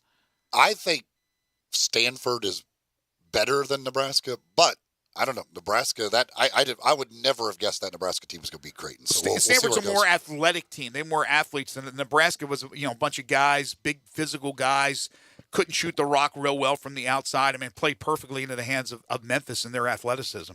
Alan is next. Hi, Alan. How are you? Yeah, I want to give you some stats on Tennessee. We're going to play Maryland next week. You're going to lose, too. You know that, right? Well, no, I think we'll win. Okay. All right, here's our non-conference. We've already beat Butler, USC, and Kansas. We play Maryland, Arizona, and Texas in our non-conference, so we got a few chances to have big wins. And also on defense, we've broke the record for KenPom so far since they've been doing it on defensive efficiency. We've held 5 straight teams under 50 points. So number 1 in the nation? Is Tennessee number 1 in defensive efficiency? Yeah, number 1 in the nation. Number 2 on assists, and we're the 6th largest team. I love the fact that Barnes plays a rugged non-conference schedule when he knows he's going to play a tough conference schedule. I give him a lot of credit for that. Yeah, you got Kentucky twice, and you got Alabama and all those things. But we have a freshman that's going to be a top 10 pick in the draft. Yeah, he's recruited out the yin-yang. He's really done a good job. Thank you, my friend. 27 points against USC. And 27, wow. Yeah. Thank you, Alan. Appreciate the phone. I didn't mean to cut you off there. Yeah, I watched that game against USC. I mean, that was a back-and-forth game. But I thought they were impressive in that win over Kansas. Kansas is always a strong competitor, and they took care of business. Don't count out Maryland from winning that game. I'm telling you, Maryland's playing really, really well. But Tennessee is a good team, and he plays a tough schedule. No, it's brutal. I mean, and obviously that Texas game's part of the SEC Big 12 Challenge. But Texas is really, really good. That game will be in January, right in the middle of the conference schedule. But, yeah, I mean, their non-conference schedule is ridiculous. But, yeah, you look at their defensive rankings, like – they're number 1 overall, but like you just go down every category. They're like top 10 in the nation in just about every defensive category, it seems like. And that's, again, after having played some really good competition already to put those numbers together. Yeah, it was disappointing the way it ended last year. But, again, even though it's a bit of a different cast of characters, he's recruited extremely well. As Alan was saying, he's got a freshman who's terrific. They're going to be right there. They're going to be right in the mix again. They are number 1. Houston is number 2 in defensive efficiency. Auburn is number 5 in defensive efficiency. And Memphis is where? Tigers in defensive efficiency are number. Let me pull that up. 30-something, I think. I'm surprised they're that low. I thought they'd be top 20 the way they've played. No, they are. Take that back. They are 15th. 15th. Yeah, there you go. Defensive efficiency. So yeah, they've been very good, but boy, Tennessee is ridiculously good on the defensive end so far. Fleet Feet, the place to go to get all your running gear. You want to make sure you get shoes that are just right for you. And I know there's a lot of folks were out running in the marathon over the weekend. Congratulations to all the folks who, whether it was the full marathon, half marathon, 10K, whatever it is. Congratulations to all you folks who got out there and ran on Saturday helping support St. Jude. It's a great, great thing. And if you are motivated by that but haven't got into running, well, first step, go by and see the folks at Fleet Feet. Let them help you get started by getting you in shoes that are just right for you, plus any other gear that you need, advice you might need to get started. They can help you with that as well. They're all runners. A lot of the folks on staff at Fleet Feet ran in the marathon over the weekend. They are runners. They're all about the runners. That's what they do. They've got 2 locations to serve you. East Memphis, Laurelwood Shopping Center, out in Collierville, Poplar and Houston Levy next to the Hueys. Go by and see them. 2 locations of Fleet Feet. Some sad news for the world of tennis. Nick Bollettieri has passed away. He is highly regarded as one of the great tennis coaches of all time. Coached the likes of Andre Agassi, Monica Seles, Jim Courier, and Boris Becker. Again, passes away at the age of 91 at his home in Bradenton, Florida. When we come back, it's all about the NFL. This is Sports 56 Mornings with Greg and Eli on Real Sports Talk, Sports 56 and 98.5 FM. Broadcasting from the Family Leisure Studio, we are Sports 56 and 98.5 FM. Looking for a bar with it all? Pimento's Burgers Bar and Grill. Pimento's makes football your fantasy with 17 TVs and $2 draft beers during the game, Monday, Thursday, Saturday, and Sunday. And you know I love a great happy hour. At Pimento's, $4 house cocktails, Monday through Friday, 3 to 7.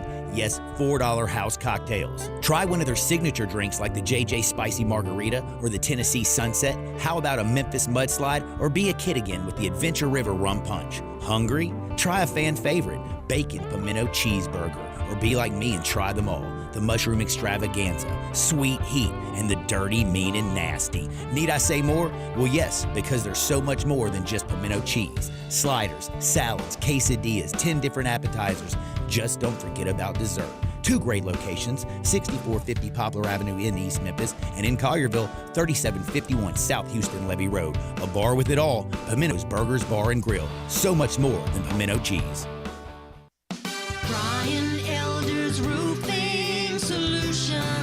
I'm Brian Elder. Depending on how long you've been around, you've likely known my name for 30 years. Perhaps for my 20 years as the morning show on Kix 106 as the Young and Elder Show, or my 15 years at Brian Elder Roofing. So obviously, my reputation means everything to me. One terrible customer experience could tarnish a third of a century of goodwill. My reputation for quality and strong relationships is our main focus. We're the highest certification, a platinum preferred contractor with Owens Corning. If you have a business or a commercial building, we're the highest certification for warranties with GAF and Mulehide products. We don't come at you in sales mode. If you got a problem, sometimes the solution is just to fix the problem. Call me right now. I'll come out and see you today. 867-0303 or BrianElderRoofing.com. Call 867-0303. Brian Elder's Roofing Solutions. Do you know one of the best things you can do for your employees or family's health? Provide Arctic Clear bottled water. Arctic Clear bottled water is your locally owned and operated bottled water provider. Arctic Clear is 100% natural spring water with free delivery and setup, dependable service, and no long-term contracts. What an easy choice. Call Jeff Manus today, 901-382-2363, or visit arctic-clear.com. Arctic Clear bottled water. Call now, 382-2363. That's 382-2363. Add a little excitement to your sports watching experience by betting on all the action on FanDuel Sportsbook. There's a reason why FanDuel is America's #1 sportsbook. Their app is simple to use. They've got great odds on all different betting markets, unique, fun bet types like same-game parlay, and exclusive always-on promotions such as enhanced odds boosts on the biggest events to let you get more action out of every game day.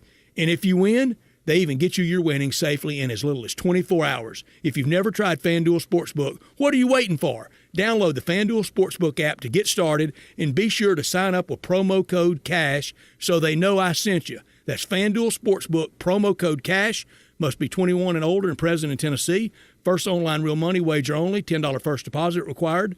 Bonus issued is non-withdrawable site credit that expires 14 days after receipt. Restrictions apply. See full terms at sportsbook.fanduel.com. Gambling problem? Call the Tennessee Red Line at 1-800-889-9789.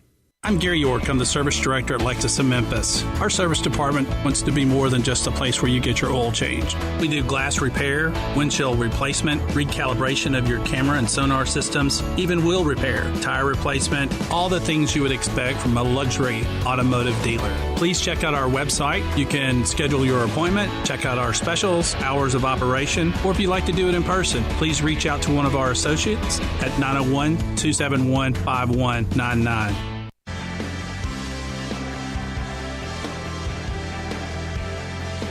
Now back to Sports 56 Mornings on Sports 56 and 98.5 FM. This hour is brought to you by Acura of Memphis. Witness the power. Here once again, Greg Gaston and Eli Savoy. Busy Sunday in the National Football League. One more game to go in Week 13. That's tonight's Monday night football game. The Saints at the Tampa Bay Buccaneers. I got a play coming up from FanDuel in just a moment. Buffalo started the week off with a win against the Patriots 24-10. Yesterday, I don't think there were a lot of surprises. I thought the Titans might be competitive against the Eagles. They were not. They lose 35-10. The former Titan, A.J. Brown, went off, a couple of touchdown catches. Traylon Burks, his replacement in Tennessee, caught a touchdown, then got injured. But Jalen Hurts, the story. 29 of 39, 380, 3 touchdowns, and a rushing touchdown. This guy might win the MVP, and I think right now I'd probably put him as top 1 or 2 to win the MVP. No question. A.J. Brown clearly was very motivated in that game. For the first touchdown was hilarious when they throw the deep ball and his toe is out of bounds, so they overturn the call. And so the very next play, that's fine. We'll just still get the 40-yard touchdown. we'll do it to the other side of the field, and we'll do it that way. And then it gets. And the announcers, I forget who was announcing that game. He said, "I don't think I've ever seen that. Maybe this is the first time in history that a touchdown of 40 yards is that what it was? 40 was reversed. They said no touchdown. Next play." 40-yard touchdown. Kevin Burkhardt, thank you. And then the later one was a heck of a catch. And then Traylon Burks, the catch he made to hold on to that ball with the shot he took. And man, oh man, and that's unfortunate for him because he's really started to come on here. Since he got back from the injury, he's actually been playing really, really well. And now takes that hit and went out for that game. But the Eagles, their defense is still pretty darn good. And if you can control Derrick Henry, right now Ryan Tannehill just isn't able to beat you. No, they were getting to Tannehill, they were sacking him, and really Henry hasn't had a productive game in the last 4. So fly, Eagles, fly. Cincinnati and Kansas City, the marquee game, and the Bengals do it again to the Chiefs, 27-24. They're 8-4 now, Cincinnati is, and Kansas City drops to 9-3. Remember the start the Bengals got off to this year? They still have a chance to win the number 1 seed in the AFC. Best record, it's possible. Joe Burrow, 25 of 31, 286 and 2 touchdowns. He rushed the ball 11 times for 46 yards and a touchdown. What is that, 3 straight now for the Bengals over the Chiefs? Joe Burrow's undefeated against them. Same score as the AFC Championship game last year, 27-24. They just... they just have the Chiefs' number for whatever it is. They seem to have the Chiefs' number and the Patrick Mahomes number. And I'm sure the Chiefs, when the postseason rolls around, would like to avoid the Bengals if they possibly could. Because, that's doing that yesterday without Joe Mixon once again. They do get Jamar Chase back. Certainly a big boost there. But that Cincinnati team just has the Chiefs' number right now. My favorite game of the weekend was Detroit over Jacksonville, and they destroyed the Jags, 40-14. How about Motor City? Dan Campbell, 5-7. Detroit, 2 games from 500. Jacksonville now 4-8. Jared Goff was really good, 31 of 41, 340 yards and 2 touchdowns. But the Lions have played good ball over the last 6 weeks. Yeah, they've been playing well. And my boy Amon-Ra St. Brown had another big day yesterday. 2 touchdowns? Detroit really, should be at 500. They should be very much at 500 and right there in the playoff hunt in good playoff position. They had the Bills beat on Thanksgiving Day. Could have very easily won that game, but they lost at the buzzer. Yeah. You had the game to the Dolphins, which they blew a big lead in that one. They've had some games where they could have easily won. The Vikings early in the year, they blew a lead in that one. The Seahawks, they blew a lead in that one. The Lions actually could have a really good record right now, but for a couple of those games that they just let get away from them. I don't win a lot of parlays, but it was nice to be able to have Williams score that touchdown early on, and then Detroit control the game, so I knew it was over pretty much at halftime, so that's a good feeling. Pittsburgh beat Atlanta 19-16. They're 5-7. The Falcons are 5-8. Falcons were held to 306 total yards. Interesting, Pittsburgh, and is it Mike Tomlin has never had a losing record? Is that what the stat is? And you looked at the Steelers 2-3 weeks ago, and you go, there's no way. And now they're 5-7. So with 5 games to go, there's a chance. Obviously, they're not going to get to 500 unless there's a tie in there somewhere, but they could be over 500. And you can avoid another losing record. Yeah, they still have the Ravens twice, including this coming week, and we'll see what the Lamar Jackson timeline will be of when he's going to be back, but they will probably miss. They will certainly. It looks like they'll miss it for this week. Otherwise, you've got the Raiders on the schedule. You've got the Panthers on the schedule. And then the Browns are the other one. So they certainly have a chance to get over 500. You mentioned the Lamar Jackson injury. Baltimore wins over Denver in an ugly game, 10-9, to improve to 8-4, avoid a bad loss. Denver falls to 3-9. What a disaster the Broncos have been. But you got Lamar Jackson hurting his knee. Tyler Huntley comes in and scores on a 2-yard touchdown run with just 28 seconds left to pull Baltimore out of the fire. Denver is a hot mess. Dumpster fire. There you go. Better put. But hey, at least you got Russell Wilson for $250 million. Gosh almighty. They just can't score. They just, it's really incredible. They just do not have the ability to score at all. The Ravens are one of the worst pass defenses in the NFL. And they have been for the last few years. And Russell Wilson threw for a whole 189 yards against him. Hey, I'll be the first to say I was wrong about Russell Wilson. I thought he still had a lot left in the tank. I thought this move would help Denver. I never thought Denver was a really good team, even though I kept hearing, well, all they need is a quarterback and they're going to go to the Super Bowl. But to be this bad this season in his first year of the new contract, I'm floored by that. I'm really surprised. Green Bay rallied to beat Chicago. That's what Aaron Rodgers does. He beats the Bears no matter what. Green Bay to 5-8. I guess they still have hope. Chicago falls to 3-10. Pack rally from down 16-3. Christian Watson has become WR1 for the Packers. He had a rushing touchdown and a receiving touchdown. Yeah, and he's making plays. Like, the dude's fast as heck, and he continues to make plays. Good size. The rushing touchdown he had, like, the Bears nobody ever got close to him. Little jet sweep, and like Bears act like they had never seen that before. And then Justin Fields on the other side. That dude again gets a long run. Like, it seems like every game he plays now, you could pretty much rely on Justin Fields breaking one long touchdown run. The dude, when he is fast as heck. When he breaks free, that dude, he just outruns people. What was his over-under yardage number? Do you remember? For rushing yesterday? Yes. I don't know. I'm curious how high that was. I don't know. With the injury, the thought was he wouldn't be able to run. They couldn't run him nearly as much as they have in the past, but that was just one where play broke down and he took off. I don't know how many designed runs they actually did for him yesterday, but that one was just one where it broke down and they just took off, and then he just outruns people, man. He is fast when he gets into the open field. Minnesota beat the Jets 27-22 to improve to 10-2 on the year. The Jets still a very good team at 7-5. Mike White's second straight start. Unfortunately, even though he put up some pretty good numbers, he threw 2 picks, 1 in the final seconds. Yeah, the Vikings are the masters of the close wins. They just find a way to win. If they're in the game late, it feels like they just somehow are going to win it. No matter what they need to do, they will somehow find a way to win a game if they're in it late. Eli, we had an old school tie. Washington Giants in that fierce NFC East battle, 2020, as Washington goes to 7-5-1. The Giants at 7-4-1. Graham Gano had a 58-yard field goal attempt right there at the buzzer. Just came up a little bit short. 2020, like kissing your sister. Tie. Hey. They were inspired by Team USA against England. Yeah, apparently they were. Seattle beat the Rams 27-23. They pull it out in the end. They go to 7-5.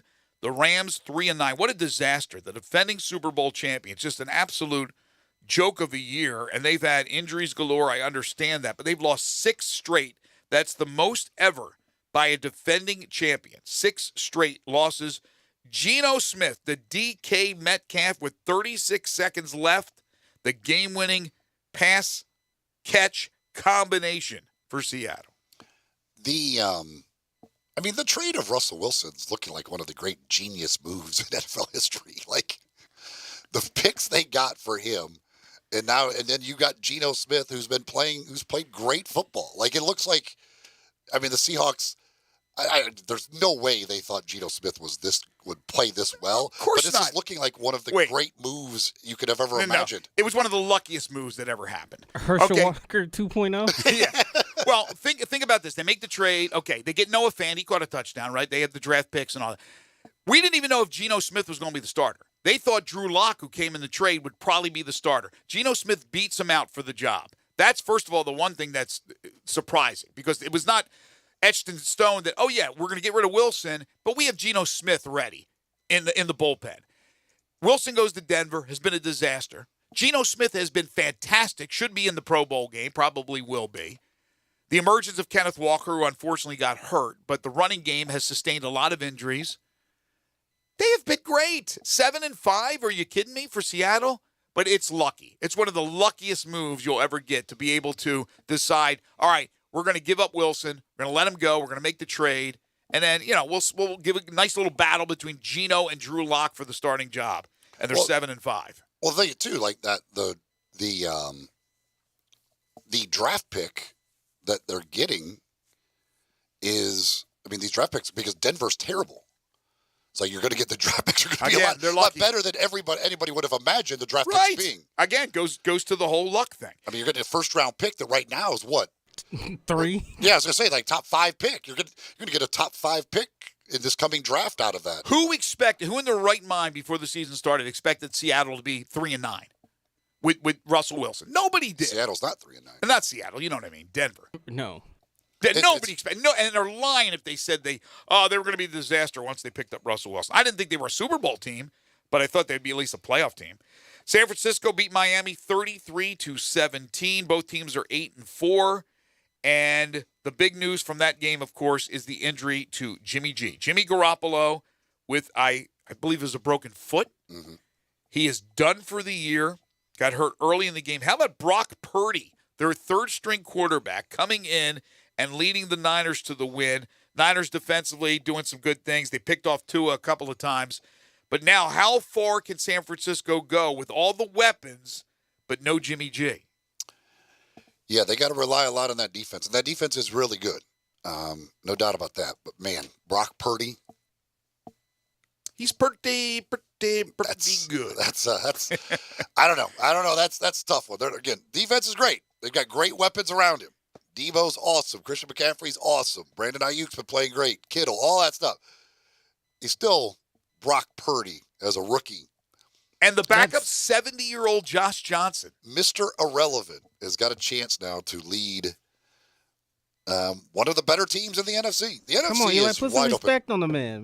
No, Mr. Irrelevant. He was Mr. Irrelevant, right? So you got Mr. Irrelevant as the starter, and the backup is a guy who has played for more teams than anybody in NFL history, in Josh Johnson. It's like the Lee Smith of football. It's amazing. But that defense will keep him in every single game. Cleveland beat Houston 27-8 in just an absolute ugly game in Deshaun Watson's debut for the Browns. Of course, he was booed profusely. Cleveland had a punt return for a touchdown, a fumble return for a touchdown, a pick six.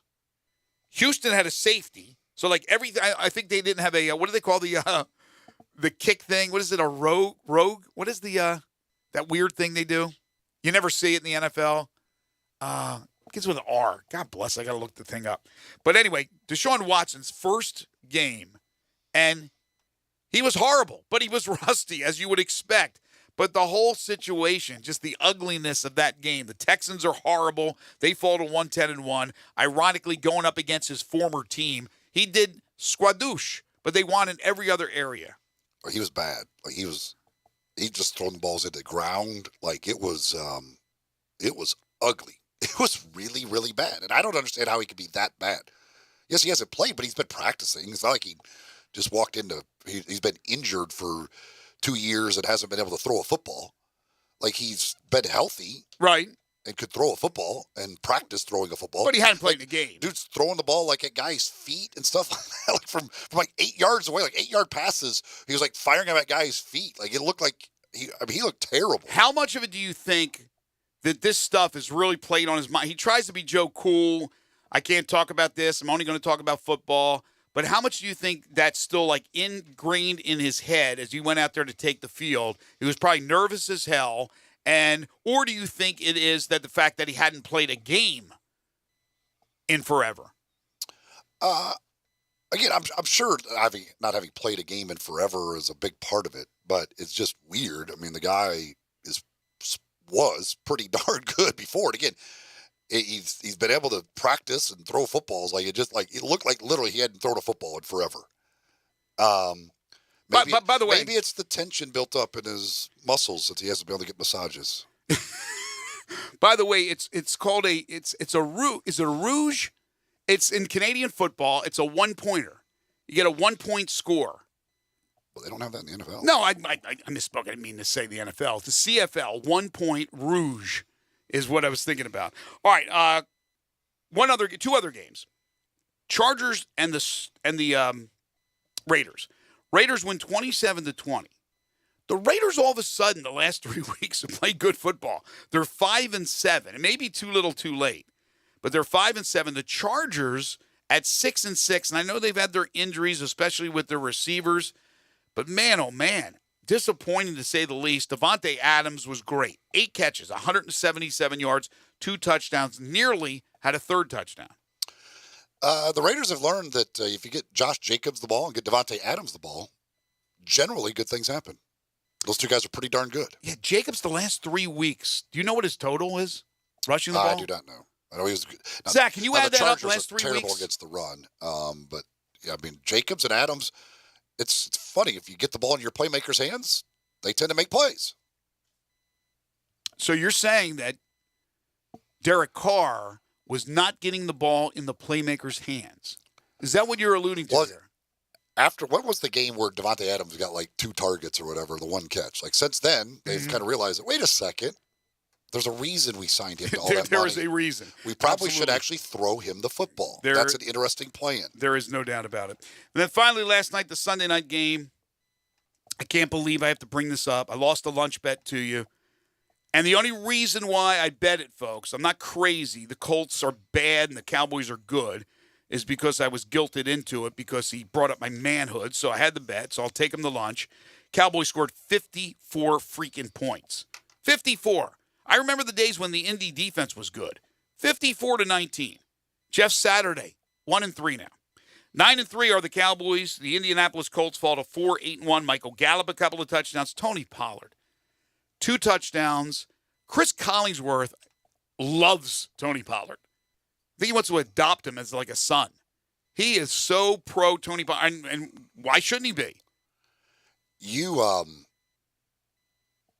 Indianapolis should be embarrassed. Yes. That defense gave up. That defense quit. They quit. In the fourth quarter, they could have cared less. Once the turnover started happening, you could tell they were like, nope. We're done, y'all. This is on you.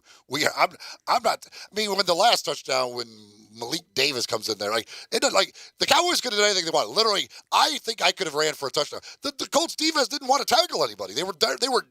The Colts were done, and screw this. The defense said, "Peace out. See ya. Y'all can just run around and do whatever you want to do. We are through playing this game." I stopped watching the game. I literally went to bed in the fourth quarter, and I never do that.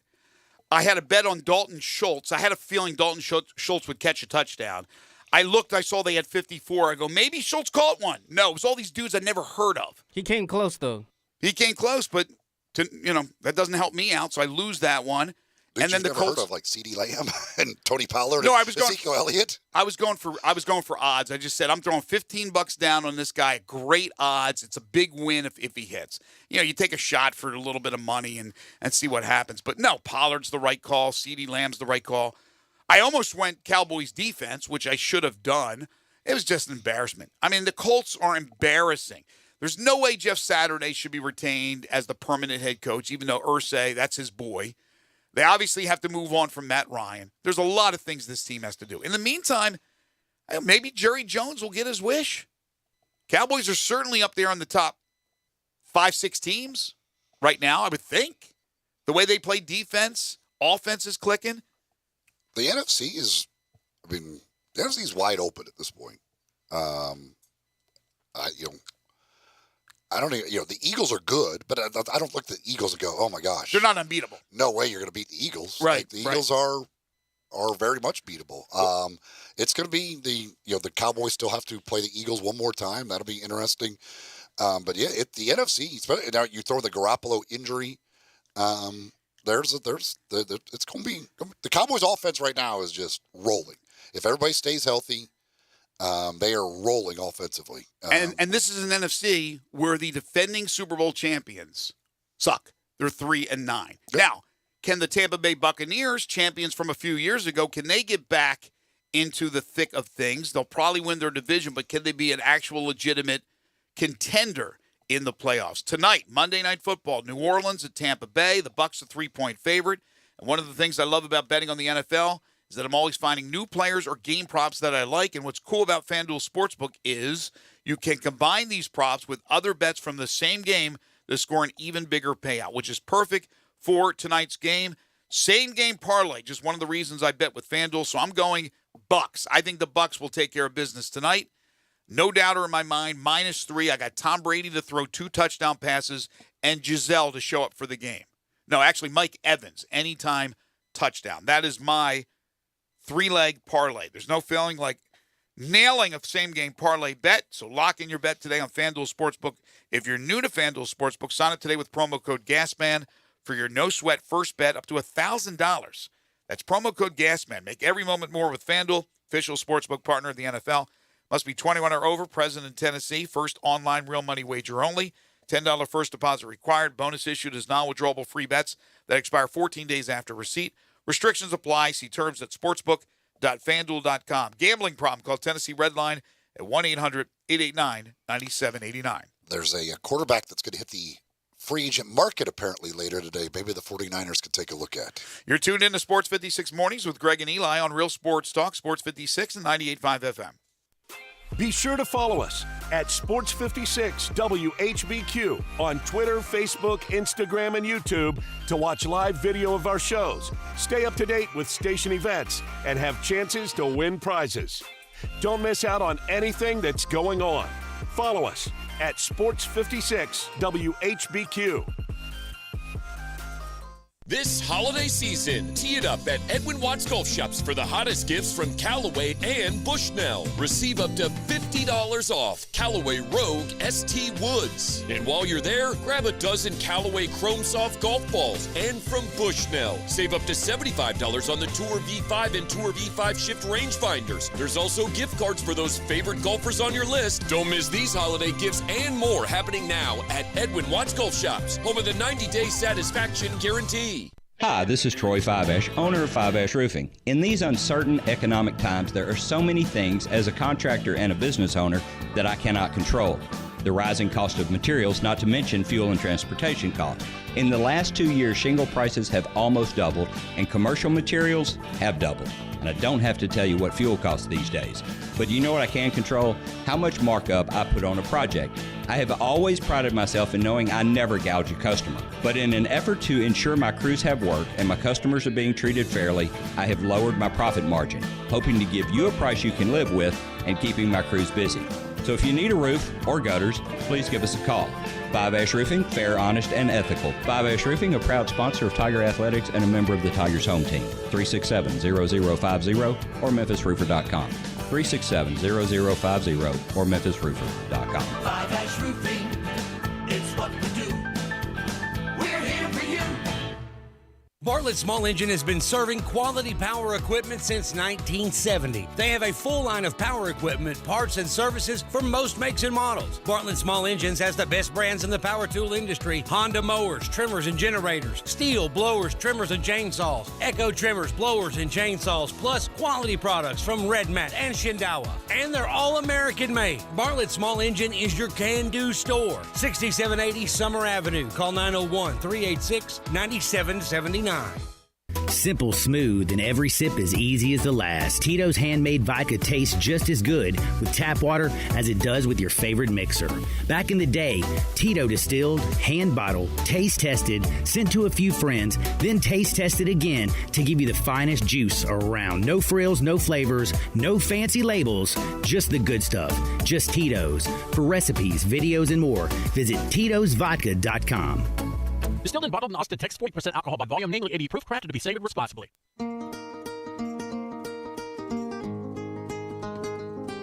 Now back to Sports 56 Mornings on Sports 56 and 98.5 FM. This hour is brought to you by Acura of Memphis. Get them to sign on the line which is dotted. Here once again, Greg Gaston and Eli Savoy. Gonna put the world away for a minute, pretend I don't live in it. Sunshine gonna wash my This hour blues is away. indeed brought to you by Acura of Memphis, located on Ridgeway at 385. Online, AcuraofMemphis.com. Go by, check them out. Check out the great automobiles. Always a great car buying experience. Always a great automobile. I'm talking about the Acuras, whether it be new or pre-owned, certified pre-owned Acuras, whatever it is you're looking for. Folks at Acura of Memphis are going to take great care of you, and the website gives you a great way to get started on getting information on all the different models. Plus, check out their inventory of pre-owned vehicles, getting information like trade-in value for your current car. You can do that all online at AcuraofMemphis.com. Go check them out again at Acura of Memphis. So Zach looked up Josh Jacobs' numbers. Last 3 games, Raiders running back. 53 carries, 452 yards. Yeah, and Raider Corey texted, he says, Adams caught 1 ball at New Orleans. I was there and was so pissed. Oh, my Since gosh. then, they realized who Adams is. So, yeah, I looked up Adams' game log. So that New Orleans game, he had 1 catch on 5 targets. Since then, his targets, 17, 14, 13, 11, 12. So how was it ever? It's a real simple concept. Yeah, so how was it ever 5 targets, 1 catch? Is that what you said in the game in New Orleans? How does that even happen? How do you game plan for the week and go, all right, we're going to go less targets to that guy. What's his name, Devontae Adams? I mean, seriously, how do you have that? The How does that defense happen? can't do a good enough job against Devontae Adams to not target him more than 5 times. Because I don't care if he's guarded. You throw him the ball. Well, how about the catch he made that you didn't give him count opportunities to make plays, and that's like you have to. I don't care.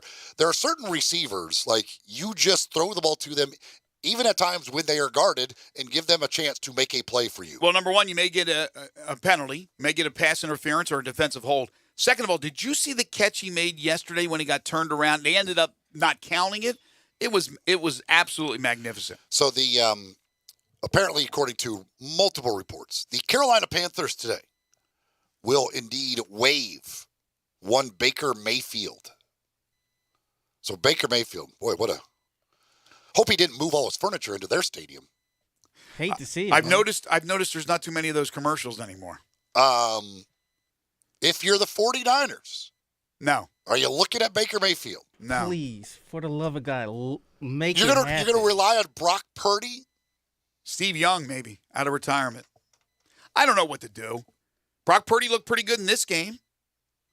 And they brought in already Josh Johnson, again, the ageless wonder. I don't know if there's some other quarterback that they would like, but I don't think it's Baker Mayfield. I thought Mayfield might do well at Carolina, just never materialized. Just never did. I mean, it just 3 years or 2 years when he had the good year and Cleveland was good? Yes. I mean, he had some pretty good numbers in Cleveland. When they lost a couple of those big games, and didn't they make the playoffs the one year? Yeah, with him? they were. Yeah, but a lot of it was like on. They were almost into the AFC Championship. Yeah, game. what they weren't doing on defense rather than what he wasn't doing on offense. But it hasn't worked out. Well, and let's be honest, the Carolina situation was going to be a disaster for anybody. Yeah, it wasn't going to be easy. He had Sam Darnold from the get-go, and then he got hurt. This is not interesting, but it's par for the course. I'm looking on Twitter. Lane Kiffin has tweeted out, season's open. And he's got the old plane emoji with about 7 different Christmas boxes, presents, if you will, as he gets ready for what will be a crazy time with the transfer portal. Again, you're going to hear a ton of names today and throughout the next few days and weeks as far as players jumping into the portal and then all the news of those players joining a particular team. As we talked about early in the show today, Memphis will be getting ready for their bowl game. There will be players that are currently on the roster that won't be on the roster for the bowl game. And that's going to happen with every single team going into their games, maybe with the exception of the playoff teams. But then you may also have a few of those players.